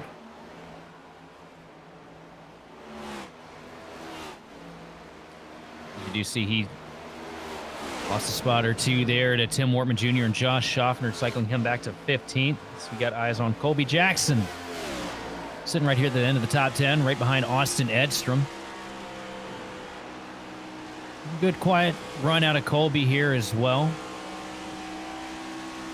Favorite driver is Carson Hocevar, and I'll keep all opinions to myself as our producer keys in on my man, but I second the my man on that. Man, it's just racing movies in general. He doesn't have a specific one; just likes all of them. I bet he likes that one that what was it? Was it Rush? No. What was the one that Sylvester Stallone did that was like the worst rated movie of all time? I know which. Oh God, I know which one you're talking about. I don't remember. IndyCar movie. It was horrible. It was so horrible. I couldn't even. I remember watching like the first 10 minutes of it. I couldn't get through it. No, Rush is the one with Chris Hemsworth as James Hunt. I don't think so. That movie was a horrible product of the 2000s, all the way down to the car spinning out, not flipping, but then exploding into the air at random.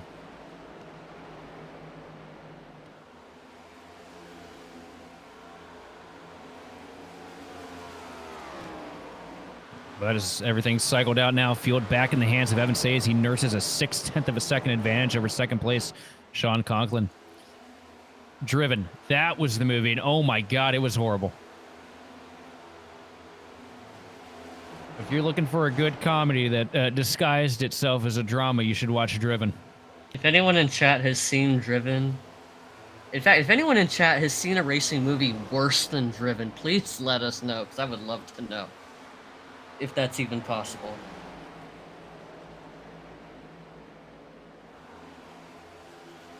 I want wacky races that hell yeah. Dick Dastardly and Muttley. Bring it on.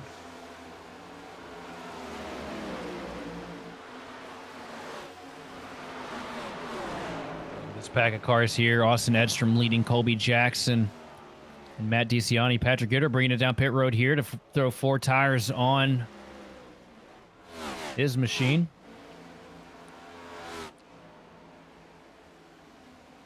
And there's DeCiani following directly in tow. I'll say these guys right here, we've got a handful of guys working the contrarian strategy here this evening. And it just seems like DeCiani and especially Gitter have just done such a masterful job of getting the most out of it. Because we haven't really seen them fall from the top 5 here at any point in the race, aside from when they come down to pit. As soon as they get up to them, they dive it down and throw tires on, rinse, lather, repeat.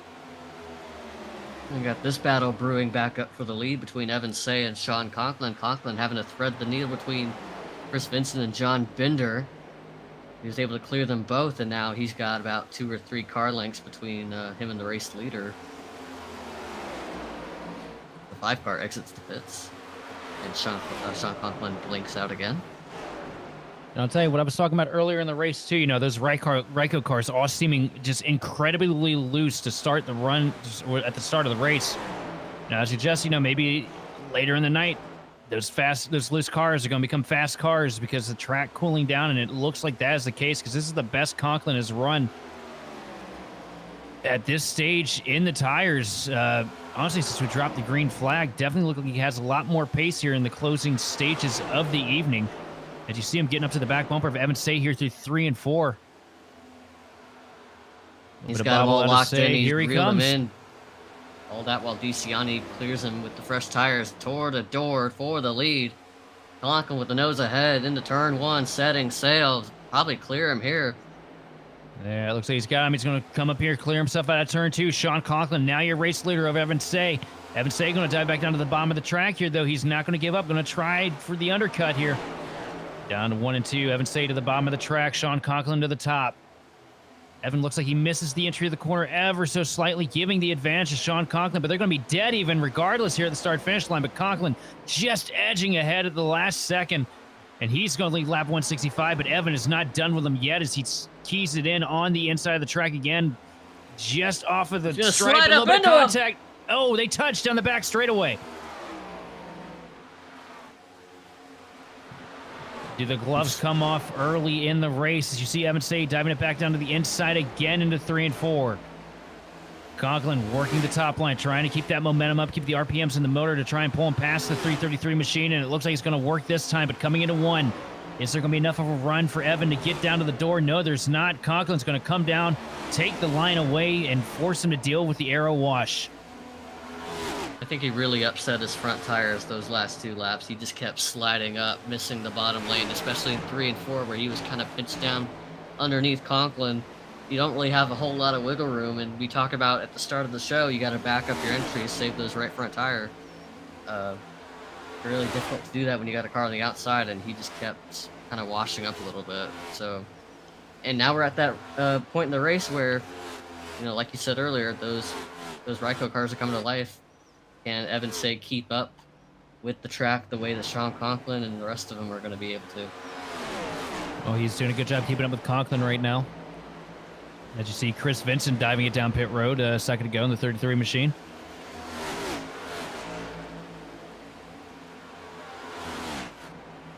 Also, that little bit of door contact on the back straightaway these two had, if this race was directed by the guy that directed Driven, they would have both flipped over the catch fence. Without even spinning. It would just exploded. Right then and there. Been a tragedy. Absolutely.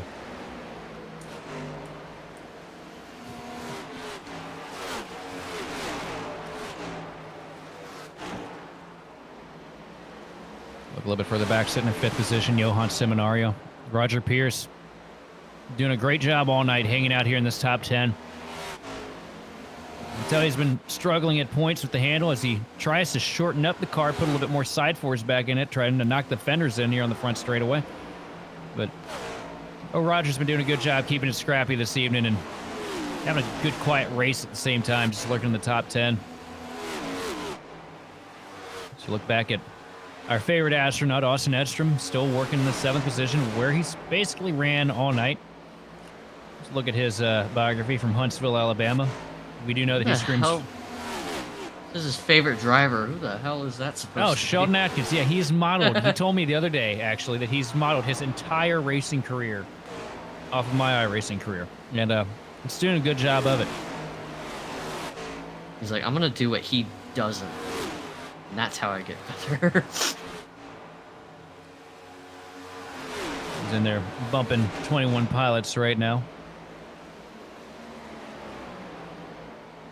You just see him take the position away from Roger Pierce. Austin Edstrom now moving up into the 6th spot. And Colby Jackson also working on a good run here this evening as well in the 37 machine. Been in the top 10 from the drop of the flag. Had a little bit of a struggle at the end of the first stint. lost the pace on it, but has done a great job capitalizing and learning from his mistakes. And now he's going to take away the 7th spot from Roger Pierce.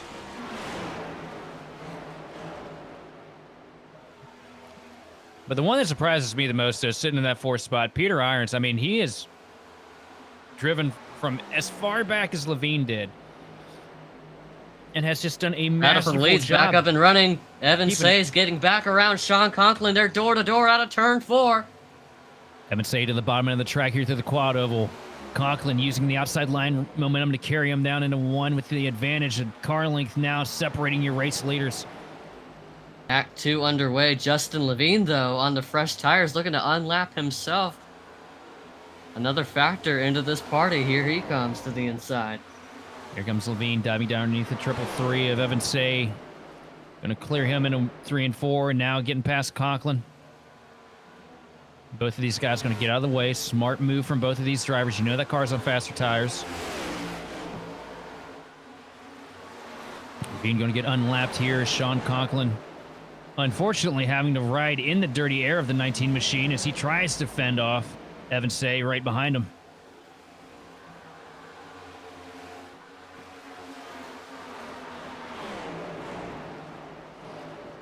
As quick as the battle warmed up, it's going to cool back down as these two fall back into a situation of just riding, trying to figure out how to make something happen. Let's look at Derek Heitman sitting in 3rd. Another outstanding performance here from the 76 machine that we're so used to expecting out of him. And Johan sitting in 5th.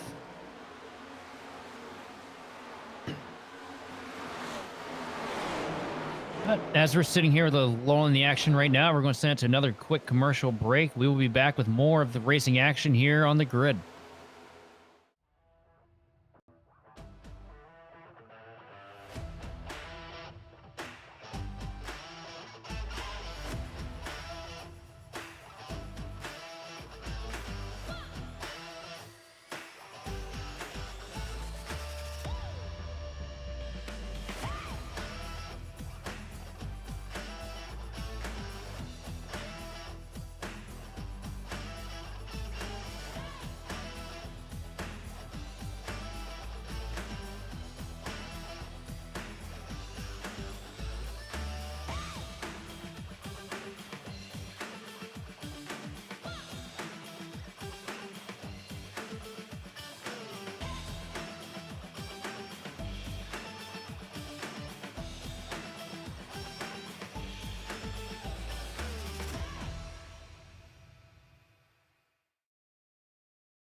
Racing isn't easy, but experiencing it is.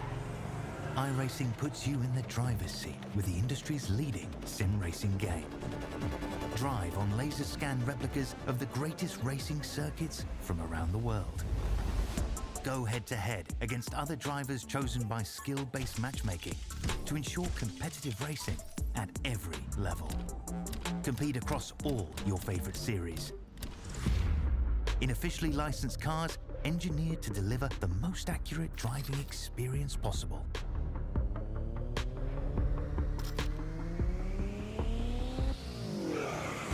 Join a race or host your own with players from across the globe. Race against the computer or in a league with friends. Feel the thrill behind the wheel. Visit iRacing.com.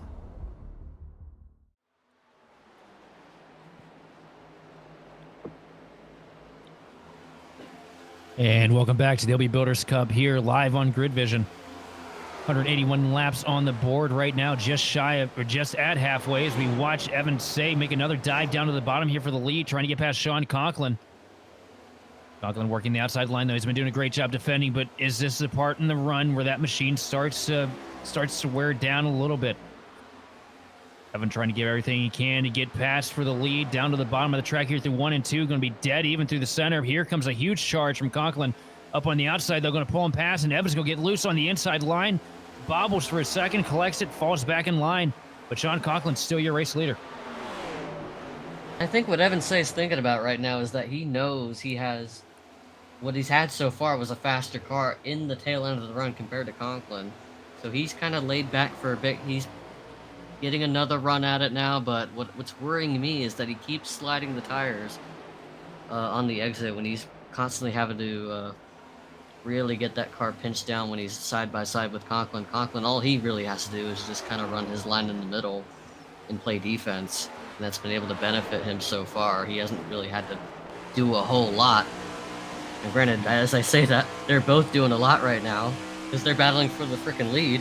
But Evan Say, like, again, he's hoping that it'll just be like what it's been for the rest of the race, where his car just comes to life and he just gets around Conklin. Right now, that just hasn't been the case yet.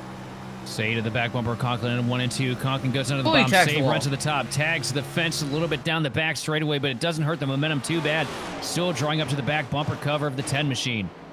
Down into 3 and 4. Conklin with a little bit of a bobble out in front, chasing it up the hill. Here comes Say looking to the bottom. Now back up to the top, and then looking low again.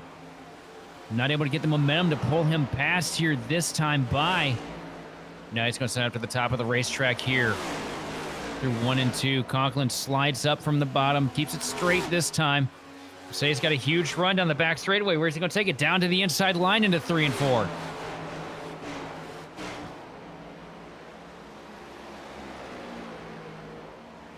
Working on the inside line out of 4. Both of them have a little bit of a wiggle. Momentum falling into the hands of the 10 of Conklin this time, but coming into 3. Say's got a perfect opportunity to try and send for a slider, but no. Conklin's going to send it in just a little bit deeper into entry. And Say's going to have to cross back in line.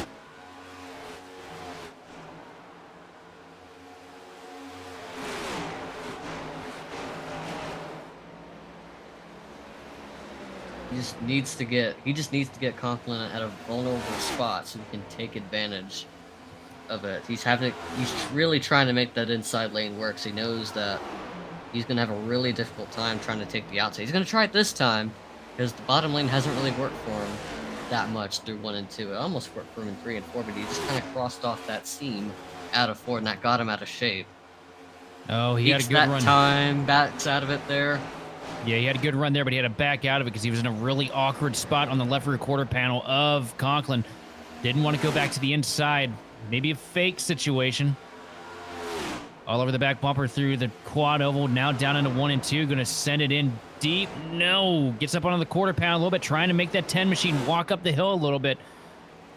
Not able to make it happen, though. And he gets a little bit loose coming out of turn 2. Conklin's still going to hold on the lead down the back straightaway, but coming into 3, it's going to be any man's race.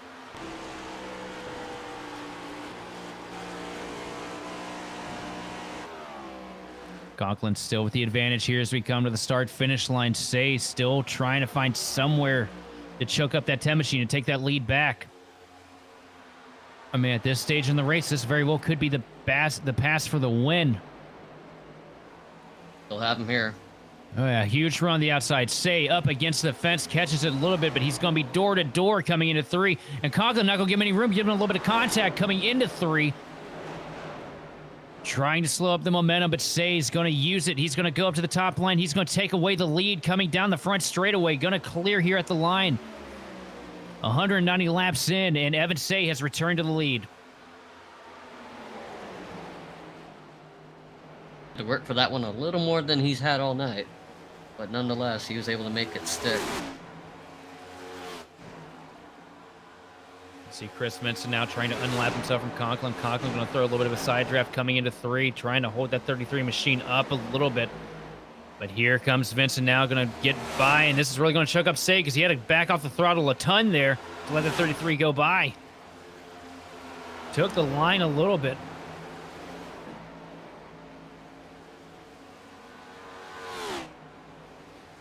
Look at Derek Heitman sitting in third, 8 seconds back from your race leaders.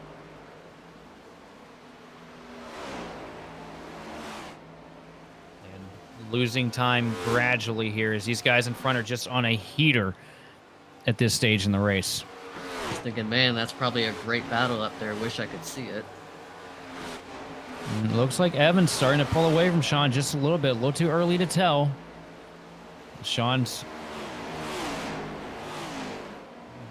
as these guys are getting worked over by lap traffic right now.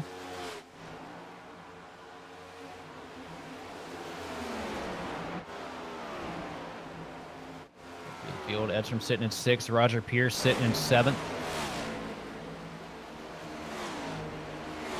Patrick Gitter, 8th. That contrarian tire strategy has been working for him all night long. We'll see how it works out at the end of this stint here.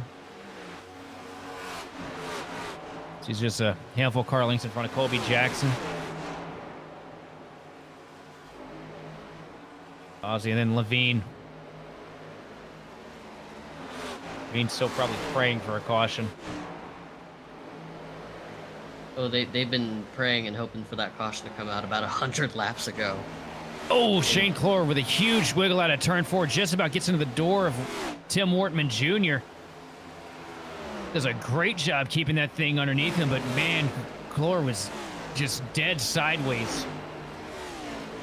That last time by come to the line.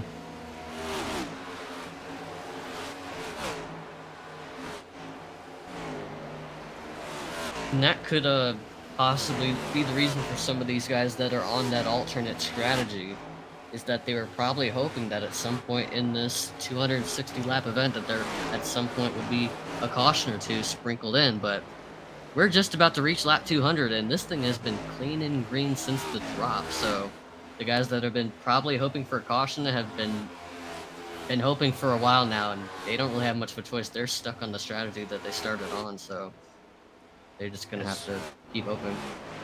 As we look at Lou Christian, the first of these guys to opt to come down pit road. Evan Sayes is going to lead Sean Conklin down pit road here. Derek Heitman looks like he's voting to stay out on track here for another lap or two, get a couple laps led in the 76 machine. Remember, this series does use the 1970 to 2003 NASCAR point system, so that's a 5 bonus points for staying out leading the lap. There's also the extra 5 for the most laps led.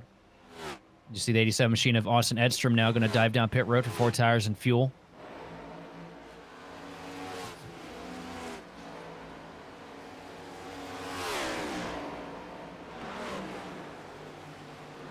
And I'm wondering how this is going to work out because I'm not sure what the fuel window is on these cars here this evening. Look at Derek Heitman. Guess is as good as mine. Look at the highest that we have seen is 68 laps, so this guy's going to be pretty close to the button here. They're not careful.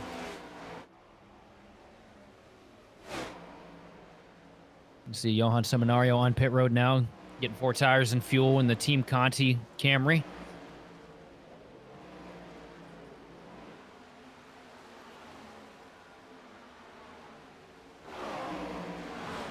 Now we got Derek Heitman on 64 laps with this stint.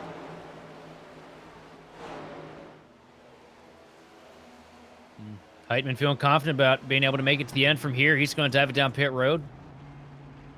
Good clean entry there. I mean, that's just about maximizing it the best you can there from Derek Heitman. Race now in the hands of Peter Irons. Going to get his first laps led of the night. 5 bonus points could be make or break here as we get late into the championship running.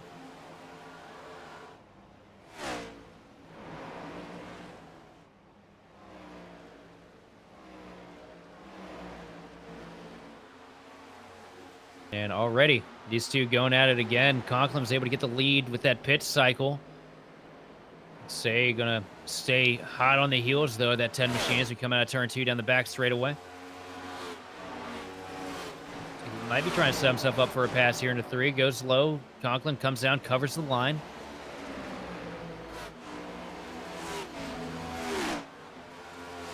the more these two battle each other, the more they're going to learn about each other and the moves that they're going to make. So Conklin knows that Evan Say's been trying to go at him on the inside every single time, so he can just keep trying to run the defensive line in the middle. Say's probably thinking, well, that probably didn't work as much. I'm going to try to go to the outside because that's what worked for me last time. Peter Irons in the 1's going to make a pit stop here. That's going to give the lead to Patrick Gitter in the 21. Levine on pit road again in the 19 Mac Tools Toyota. Now, I'll tell you what, if there's been a run where Patrick Gitter's been hoping for a caution, it would probably be this one as we get in, into the window for that last pit stop. Or, well, we're in the window for the last pit stop. And this could be a great opportunity for him to kind of re-rack it and start from the bottom here, or start from scratch with all this track position. But it doesn't look like that's going to be on the docket here. As you see the 27 machine of Roger Pierce on pit road now, and everybody's just kind of single file separated aside from, your two leaders.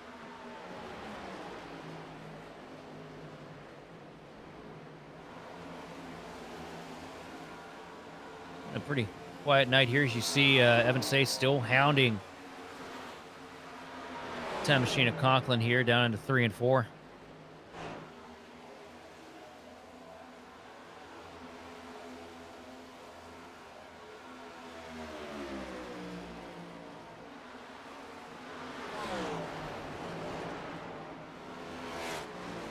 Three laps on the board out of 260. We're carving our way into the home stretch here from the what is a very long 390 miles of Charlotte Motor Speedway. See Patrick Gitter right now in front of Luke Christian.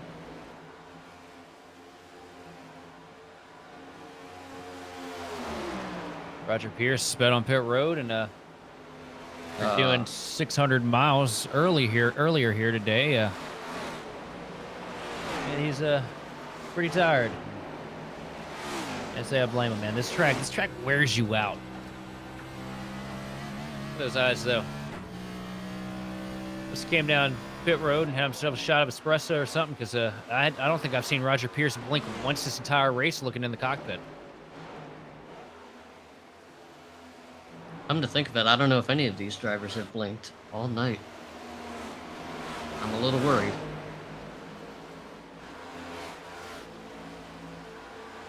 There's I don't think that one will be assumption repeated. being made. I don't think that one will be repeated, but as we were. Right now, Luke Christian trying to get past the 56 machine of Johan Seminario here. Lou trying to work himself to get back on the lead lap. Doesn't look like it's going to happen, though. Johan on fresher stuff. Going to pull away. As we still keep our eyes here craned to the battle for the lead. Probably the only battle on the track really happening right now, as everybody's so spread apart. Which really makes us even more impressive that as we close in on the end of 390 miles here, these two machines have just been impossible to separate from each other.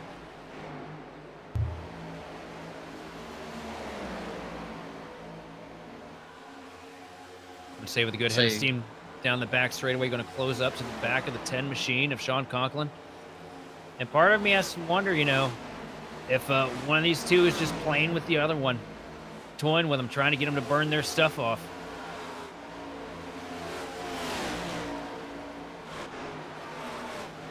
Roger Pierce has done over 2,500 laps this week. Christ. That is insane. I would have stopped after 200. I don't think I got that energy in me.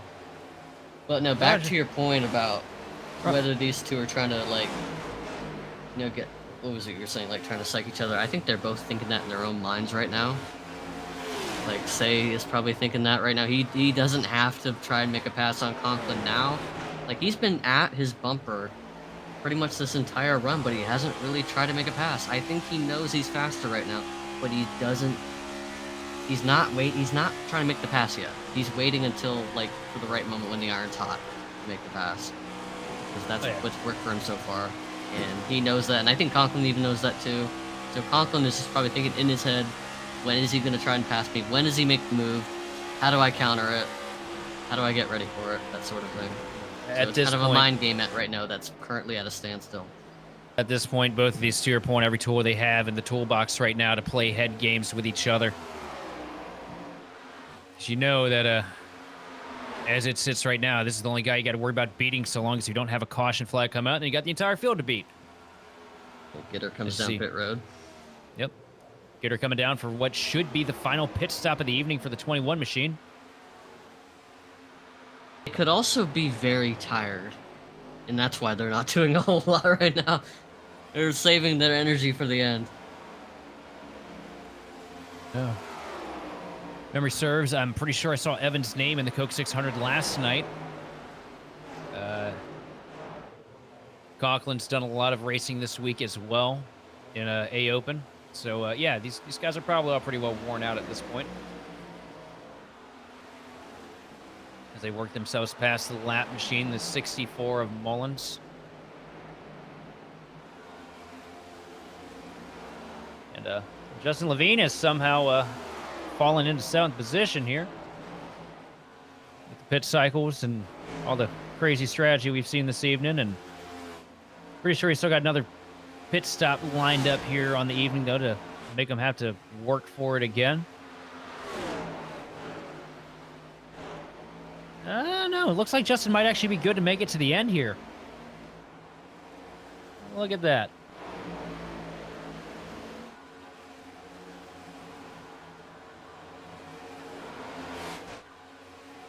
These two are still hounding each other up here at the front. Watching Johan Seminario right now making a dive down on the lap car here. Another lap car separating him from 3rd place, Derek Heitman. And Johan putting together a really good run this evening. Just been quiet, calculated, precise from the drop of the green flag. Hasn't done anything flashy, hasn't done anything, showboaty. Just slowly closing, if you will.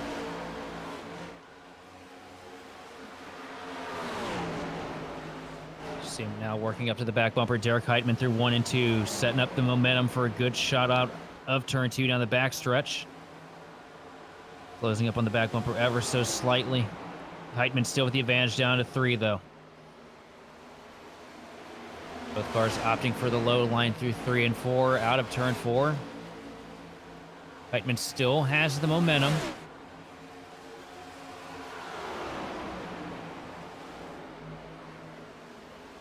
Johan's just sizing him up right now, figuring out where he's weak at, see if he can't make him move. As the 33 machine of Chris Vincent returning down pit road for the final pit stop of the evening. A little much-needed Sunoco and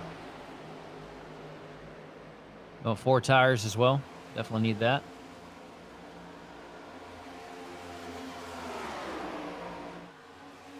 No trouble with Crosby. Looks like he had a crash and opted to tow. Coming down pit road, just catches the transition a little awkwardly. And, oh, man, that should have been it's a class act to him to be able to chase that thing back down to the final chicane for the Roval and not have the caution throw.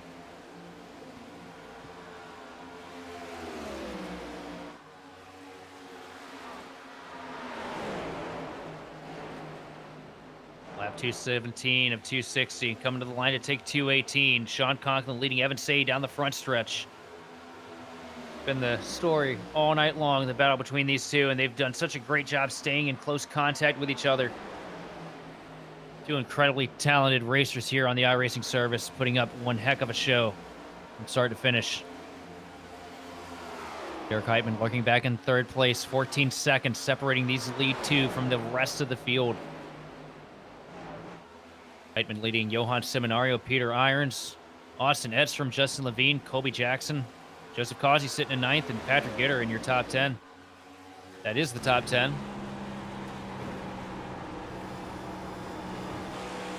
I can say one thing, man. It's not too much. We don't have too many unique, surprising names in the top 10 this evening after 300 grueling miles of Charlotte.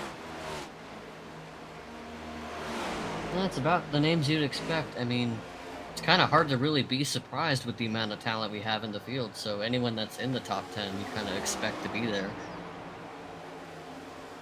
Because these guys are all really, really good. And even the cars that, you know, weren't there at the start, like maybe we saw Colby Jackson kind of fall out of or maybe just teetering out of the top 10. He's been kind of work his way up to 8th. Levine with the race that he's had. And even Peter Irons in the 1 car with where he started, he's in the top 5, so... Also, 300 plus miles into this thing, we've only got a handful of cars that are off the track. 6 of them, to be precise. So everybody doing a good job just keeping it in and not throwing up the towel. I was expecting a few more incidents, a few more crazy wrecks, because I know Charlotte typically goes one of 2 ways. It looks like we took the clean route this evening. We watched Justin Levine working himself through some lap traffic. Patrick Gitter just a little bit behind, sitting in 8th place.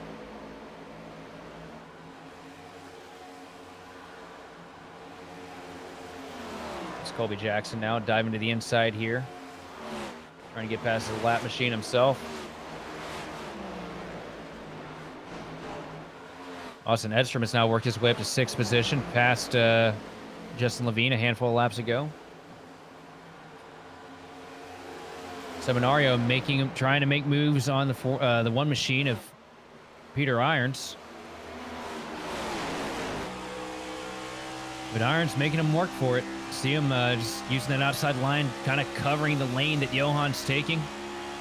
Throwing up a little bit of dirty air to make it difficult going down to the bottom now, trying for a little bit of defense as you see Seminario going up to the top, trying to mount a strike down the back straightaway. A huge surge of momentum, but not huge enough. Peter Irons is pretty much going to hold even here as we look back at the battle for the lead. Bumper to bumper into turn 1. Evan Say trying to make something happen on this 10 machine of Sean Conklin. Hey, who's got a really good view right now is that 24 car.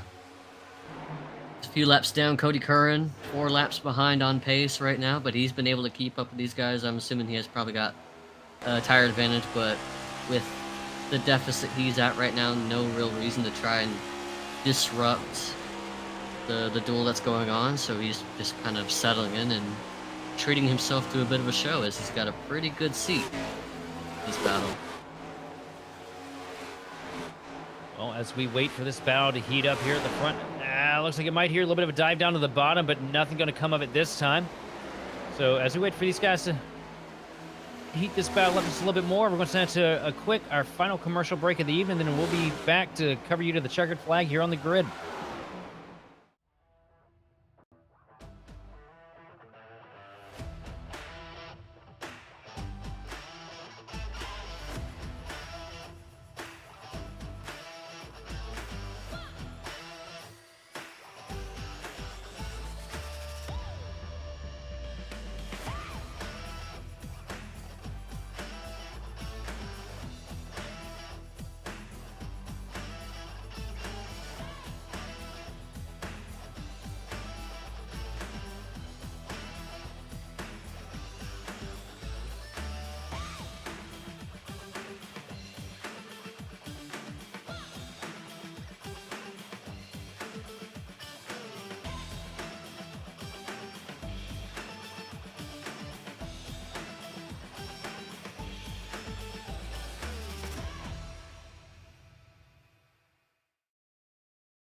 Racing isn't easy, but experiencing it is. iRacing puts you in the driver's seat with the industry's leading sim racing game. Drive on laser scan replicas of the greatest racing circuits from around the world. Go head-to-head against other drivers chosen by skill-based matchmaking to ensure competitive racing at every level. Compete across all your favorite series.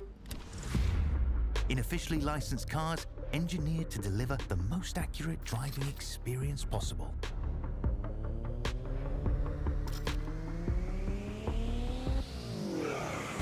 Join a race or host your own with players from across the globe. Race against the computer or in a league with friends. Feel the thrill behind the wheel. Visit iRacing.com.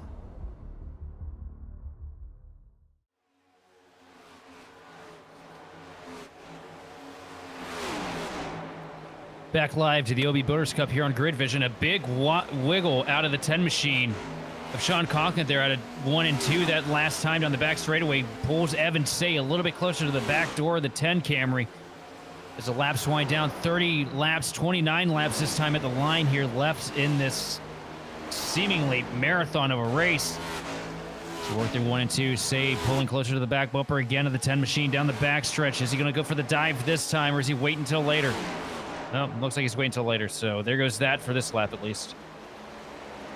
Conklin kind of struggling, though, now to kind of keep the thing tucked down to the bottom lane through the center of the corners. You see him slide up a little bit coming out of 4. Looks like the handling might be going a little bit on that 10. As you see Say now taking up to the outside line, trying to build momentum down this backstretch. Going to try and cut him under at the last second coming out of 2. Not able to get the momentum he needs this time, though. I think that was enough waiting around for Say. He's deciding now's the time to go. Well, it's definitely the perfect time. You know that we don't have to come down pit road again here to finish this thing off. As long as it stays clean, that whatever happens here on the track is what we're going to be walking away with, as long as you can keep it going. Also, one thing to note is this car in front of him. That is 10th place Joseph Causey. They're about to put a lap down here.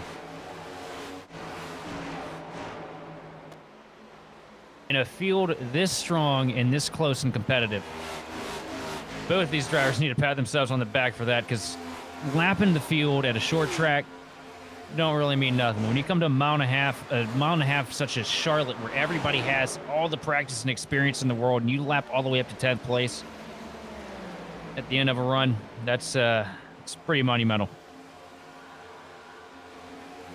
Impressive stuff on display. Causey's probably not thinking that right now. He's probably wishing he was having a better run, and you don't want to come into this race expecting to get lapped, especially if you're in the top 10 like Causey is right now. So if Causey wants to do something good for us up here in the booth, he could throw down an oil slick.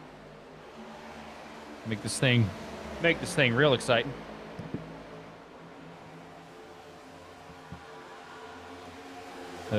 Joseph Causey going to fight here to try and stay on the lead lap. And he's going to get a little tight here through 1 and 2. And it's going to cause Conklin to have to squirt the gas just a little bit. And this is about to be dicey here, as they're about to be 3 wide with Randy Belk up to the outside line. Conklin navigating himself through traffic, playing Tetris at 180 miles an hour. Is going to get into 1 and 2 perfectly clean without losing any ground. If there was an opportunity to shake him off right there, that could have been it, but both of them doing a masterful job navigating that swarm with Causey and 22. Neither one of these two drivers lifting, not even for a second. Neither one of them losing a bit of momentum or ground to each other. Conklin still in control right now. Say still trying to hunt to try and find something to make him a little bit better than that 10 machine in front. As we work through 1 and 2 and a couple more lap cars in front of them, but they're separated enough that it's probably not going to be much of an issue for these two.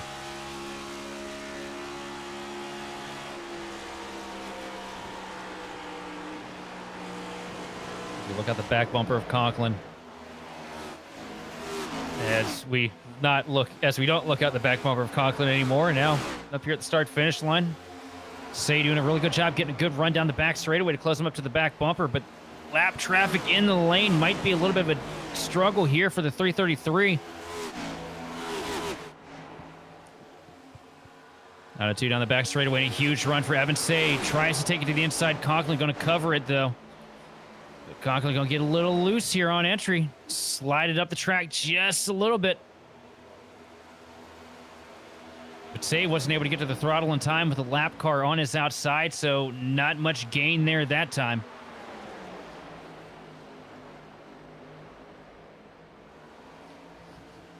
It's all going to come down to timing.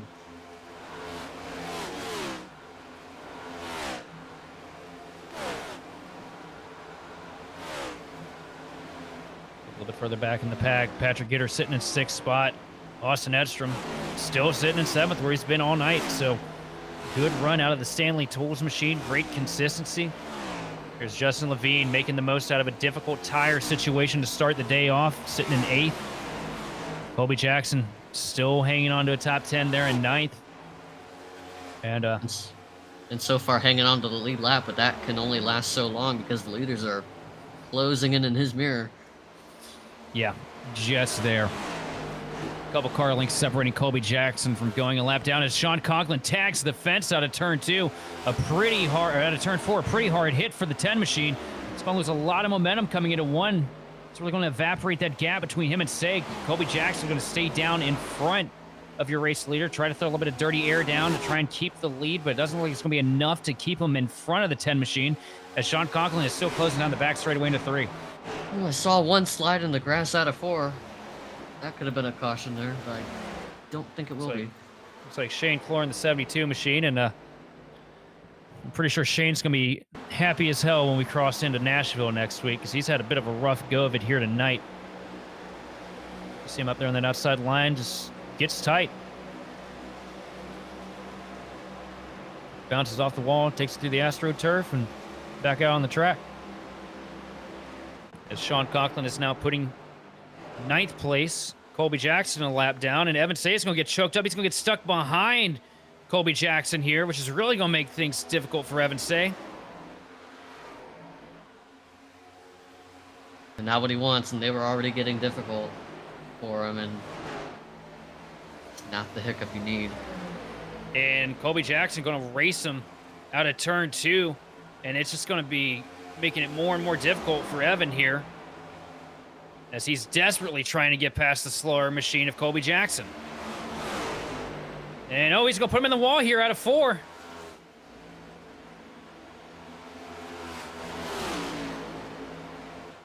Evan stuffs the 37 machine up into the fence out of turn 4. It's going to get him clear through 1 and 2.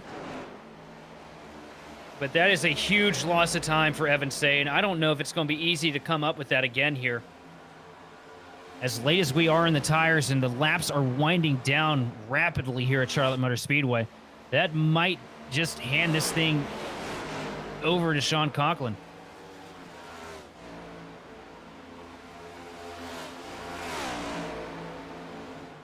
And our producer says the Tic-Tac terrorist strikes again. As we look at the 40 machine working the top line there on fresher tires, but a handful of laps down. That's Motley in 72 Seasons Camaro. He's running out of seasons. Definitely running out of seasons. And laps. Mainly laps.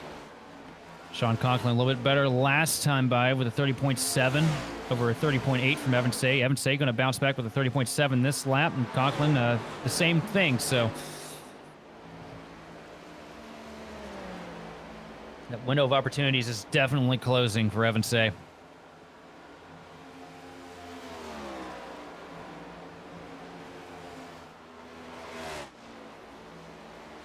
Conklin off to a near 6/10 of a second advantage over second place. Evan Say charging, trying to get everything he can out of the car here. Look at the laps this time. A 7.3 for Conklin, a 7.6 for Say. So these two are just so equal on pace right now that I just don't see Evan being able to get up there unless Sean makes a massive mistake, and we don't really see mistakes out of Sean Conklin. Nothing massive anyway. No, and unfortunately, I think Say might have been the one that might have made a mistake, because I just saw a lot of smoke come out of turn 2. He might have tagged the wall. Conklin does the Conklin's same. going to tag it too, though.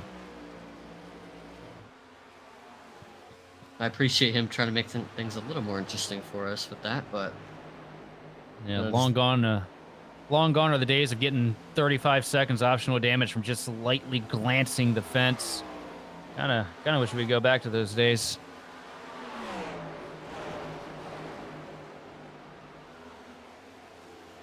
Looking through the field right now, not really a whole lot going on. Patrick Gitter getting by the lap machine of Paul Bergoli here. Gitter up to the 5th position now. As you saw, he got by Johan Seminario a handful of laps ago. Not a whole lot separating these two right now, though. As you see Gitter all the way up against the fence through 3 and 4. Big wiggle out of turn 4, but keeps it underneath him. And that's basically what we've seen out of Patrick all night. Oh, Johan also had a pretty big slide out of 4. He was dead sideways. I applaud him, especially this late in the race, to be able to straighten that thing out and save it. And something seems to be up with Randy Belk. Doesn't look like he got enough fuel in the 22 machine, as I'm listening to him turn the engine off and coast through 3 and 4 this last time by.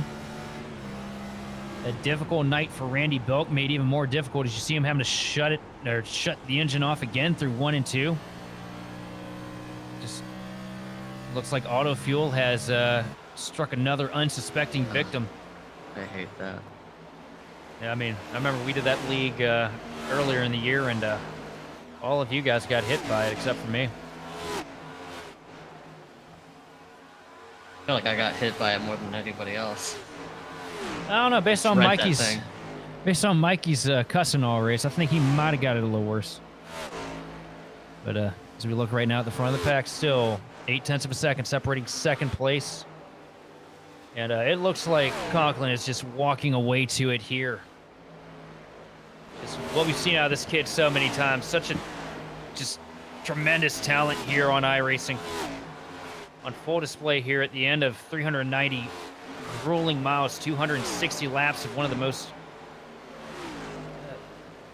character-filled mile and a halves on the iRacing schedule.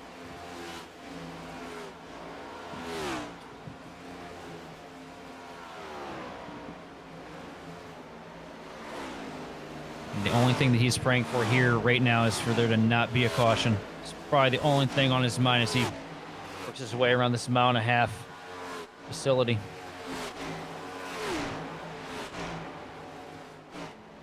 Ready to get this thing over with. That's what he's thinking about.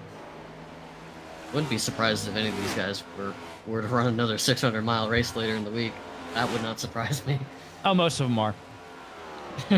Most of these guys are. They're all insane.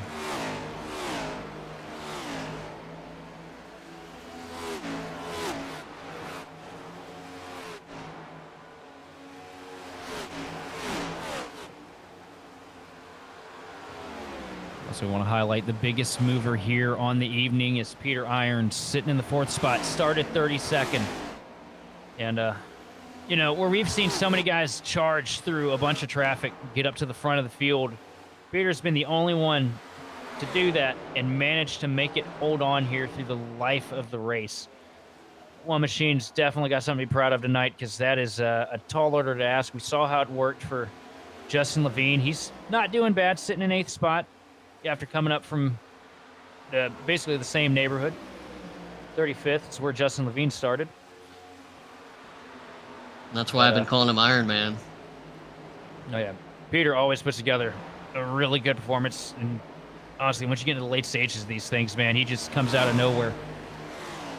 So good run for him. As we look at the lead now, 1.2, 1.3 seconds separating Sean Conklin from Evan Say. We got a battle for 6 between Seminario and Austin Edstrom. Edstrom's actually going to be able to get by here. Austin Edstrom turning it on here in the closing laps to move himself up to 6th position. Gets by Seminario with ease, and looks like he's pulling Justin along with him. Justin now to the back bumper of Johan Seminario down the back straightaway. Justin going to dive down into 3. He's going to kamikaze the corner, and he's going to get to the back bumper. Johan wasn't expecting to see the 19 down there. Has to chase it up the track. A little bit of netcode contact between the two here at the start-finish line. Seminario is going to try and hold on to the top line, though. Not want to give up this spot with ease. But down into 1, Justin's going to take the spot away from Johan.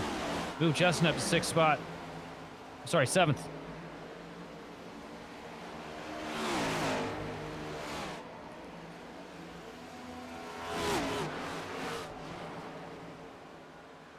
Down the back straightaway. Into turn 3 with 2 laps on the board remaining. Looked like he'd lost touch with it at the start of this thing, but here as we take the white flag, the race is absolutely in the hands and in the control of Sean Conklin. 390 grueling miles of Charlotte Motor Speedway coming to a close here this evening. Sean Conklin pulls away to 1.5 seconds over second place Evan Say. They put on one heck of a battle from start to finish here. But Sean Conklin looks like he's going to come out triumphant as he works it into turn 3 for the final time. Checkered flag looming so close.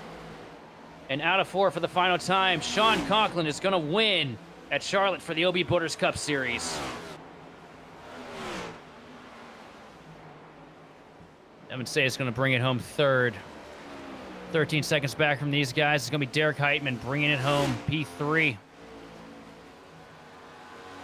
What a great run from Derek all night. Good silent evening for him. Going to bring it home in the top 5. P6 up for grabs between Edstrom and Levine. That's going to be door to door at the line. And Edstrom slides and spins.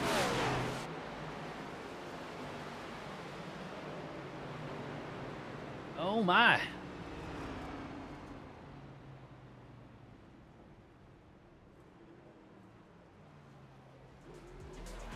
And here he comes with the big slide.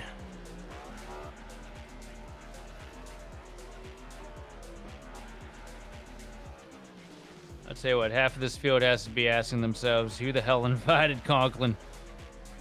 Because it looks like he's opening up to put on a dominant run into this championship.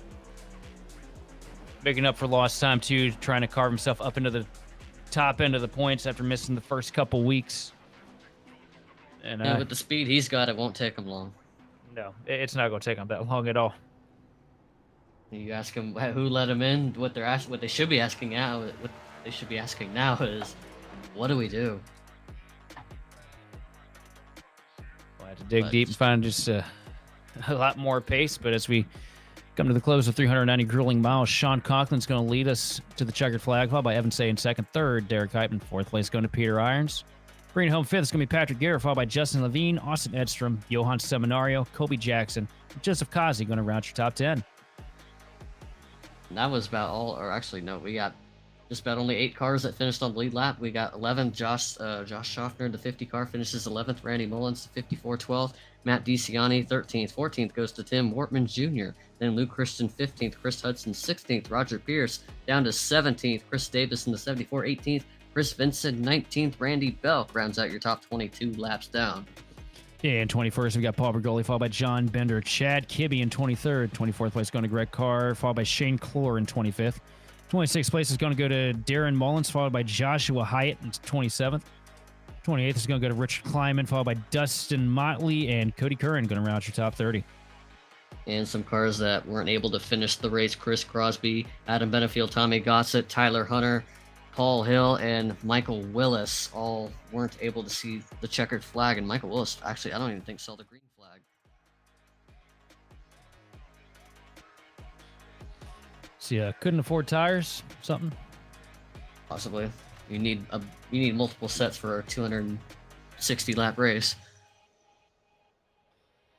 Absolutely. But sitting here after such a long race, we're gonna pull if I can find them.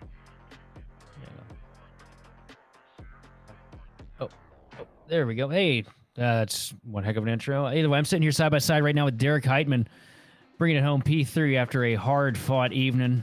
First off, Derek, how worn out are you after that? I took a shower before the race, and I guess I need another one. So that was a bad idea. But, I mean, that was probably the best league race I've ever been a part of. I mean, I can't believe we just ran our own, obviously shortened Coke 600, but accelerated weather. Flag to flag. I mean, holy crap, guys. I mean, this is awesome. So, yeah, flag to flag is definitely wild from Charlotte, because I don't know if I'm alone in this, but I don't think I've seen many Charlotte races go green from start to finish in the entire 8 years I've been here on iRacing. I don't know about you.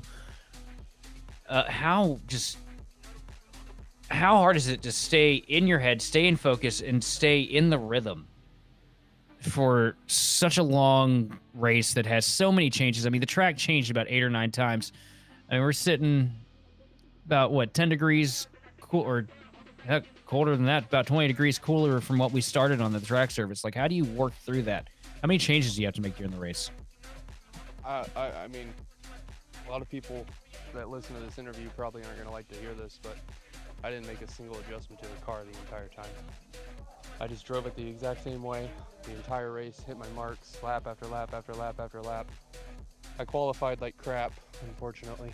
I just got tight in 1 and 2, so I think I qualified P10, fell back to like P15, and then I decided to use some tire up because I didn't want to lose too much track position, so I think that really benefited me for getting a podium, because I mean, Peter and Johan were also fast, but every single time they drove to my bumper, they disappeared.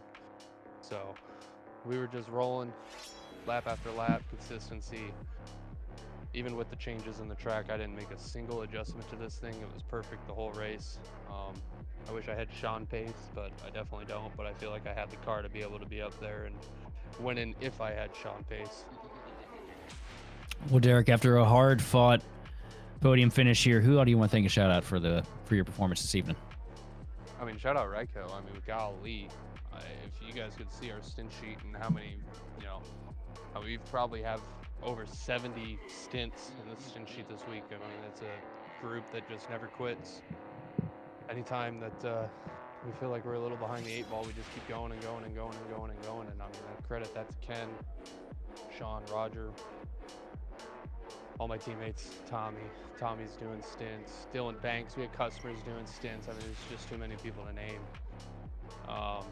So I mean, shout out those guys. Shout out you guys, Grid Vision. You guys put on a great broadcast every single week. When you guys show up, and I think you guys are doing one of the NISs. Not 100% sure, but I'm sure you guys do a good job if you do that. So I definitely can't wait to watch this league back. Shout out OB Builders League. I mean, we just went flag to flag at Charlotte. I know I already said it, but I mean, this has to be the best league on iRacing right now. So shout out to those guys for putting this together. This is awesome.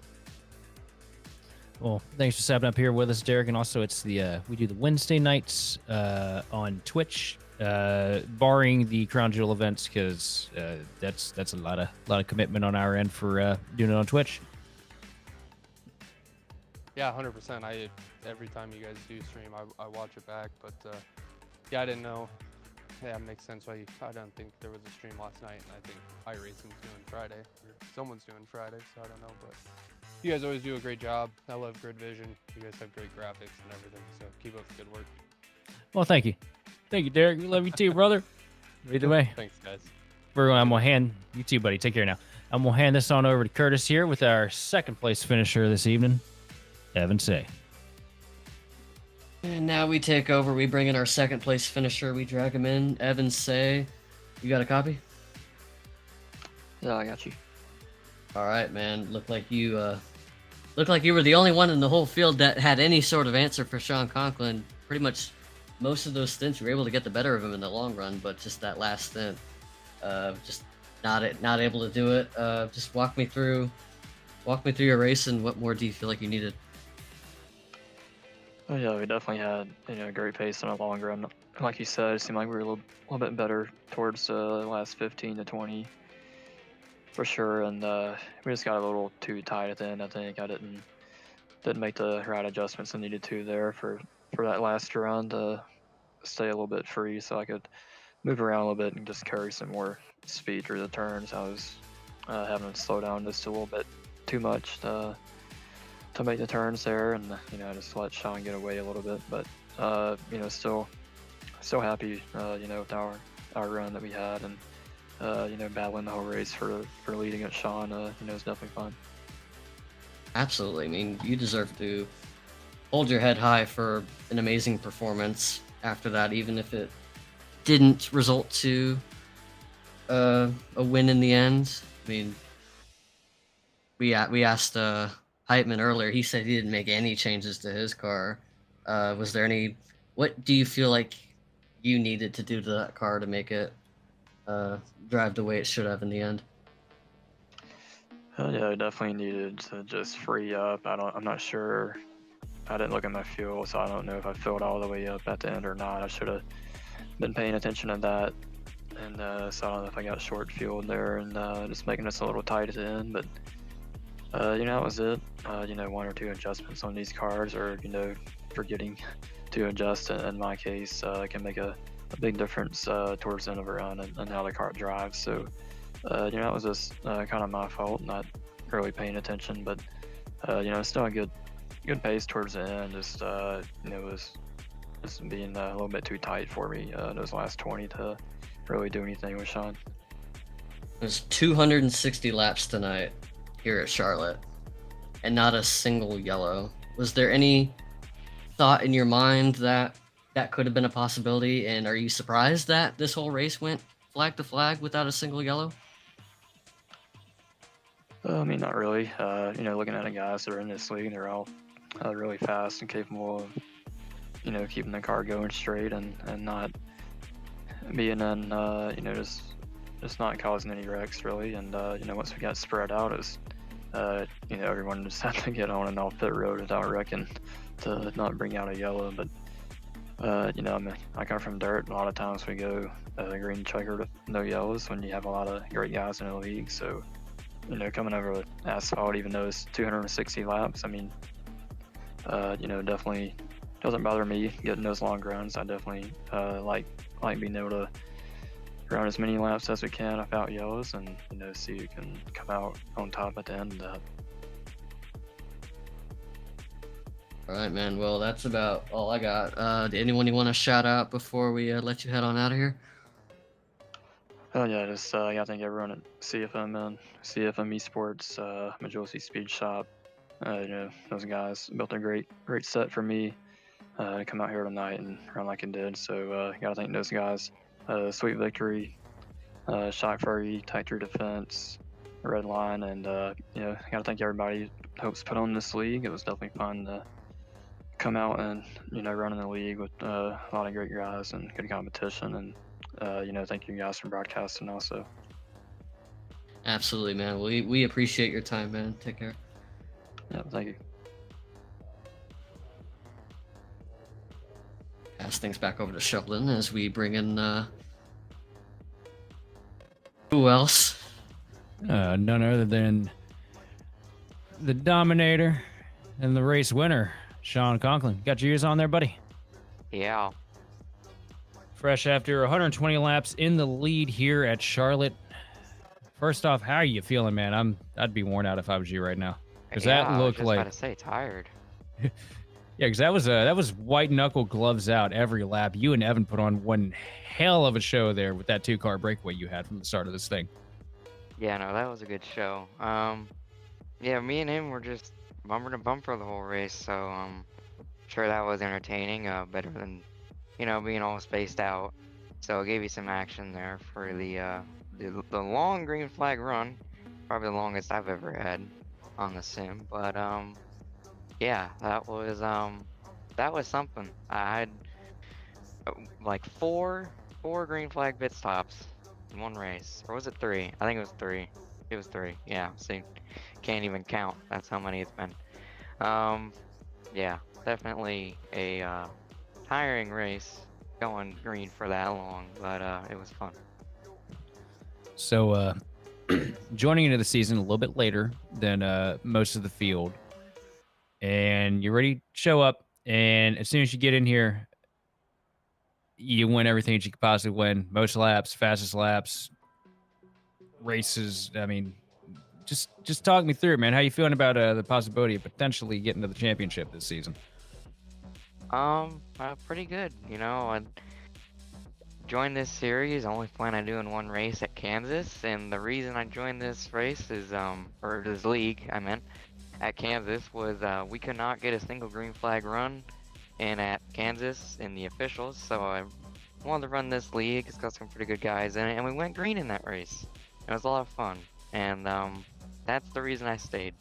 The long green flag runs like this, and especially tonight, are fun. You know, you get to show off what you got in the long run, and especially here, somewhere like Charlotte, you get to show off what you got during the daytime, what you got during the nighttime. So, yeah, definitely a great series. Look forward to running it the rest of the year. In the 10 car now, got that switch numbers on there, got the Davis Technologies on there, you know. So brand new car, brand new number going in to the rest of the season. So hopefully that'll bring us a little bit extra luck. Well, looks like it did pretty good tonight after your dominating performance this evening, though. Who do you want to thank and shout out for just this incredible run you had tonight, man? Because I swear you're putting a hurting on everybody everywhere. I just want to thank first of all the guys this week that did a tremendous amount of laps. I have not been able to do as much as I have wanted to, and they have definitely filled in and made a phenomenal car. Just day after day, we've been trying to get better, and we keep doing that because all those guys put in laps. So just big thanks to them, all the sponsors on the car, and that's about it. Well, buddy, thanks for coming up here and chatting with us in the booth this evening. I know you are certainly jonesing to get to the bed and collapse after not only this long race, but yeah, I imagine you probably ran a few earlier in the day too. So we'll get you on out of here, and we'll start to close things down here on Grid Vision. Curtis, you got any final thoughts after that? I'm tired and I didn't even run a lap, but that's neither here nor there.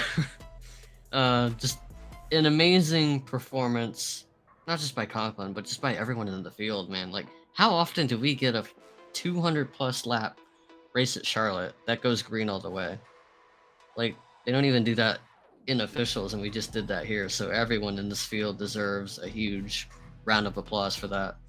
I don't think I've seen a 45 lap truck race go green more than 15 laps the entire time I've been coming to Charlotte since 2018. So yeah, the drivers in the OB Builders Cup Series, they're a different breed. There's a reason why we see these guys dominate NIS Open, A Open, Top Split. Everywhere these guys go, each one of these drivers is a capable and deserving winner. So to be able to see the racecraft that we saw out here tonight, it honestly doesn't shock me too much. I'm just glad that we were blessed to see it, because once you get one wreck at Charlotte, man, it feels like they all just keep coming one after another. But, from the entire Grid Vision team, we'd like to thank you for watching and participating in the chat. For more information on getting your league broadcasted or starting your career in broadcasting, contact us on Facebook, X, or email us at info@gridvision.live. Special thanks as well go to Andrew Cardinal of Whiplash Sim Cameras, providing the cams used on today's broadcast. Congratulations to Sean Conklin on an outstanding performance, one that it seems like we see week in and week out. And here at Charlotte.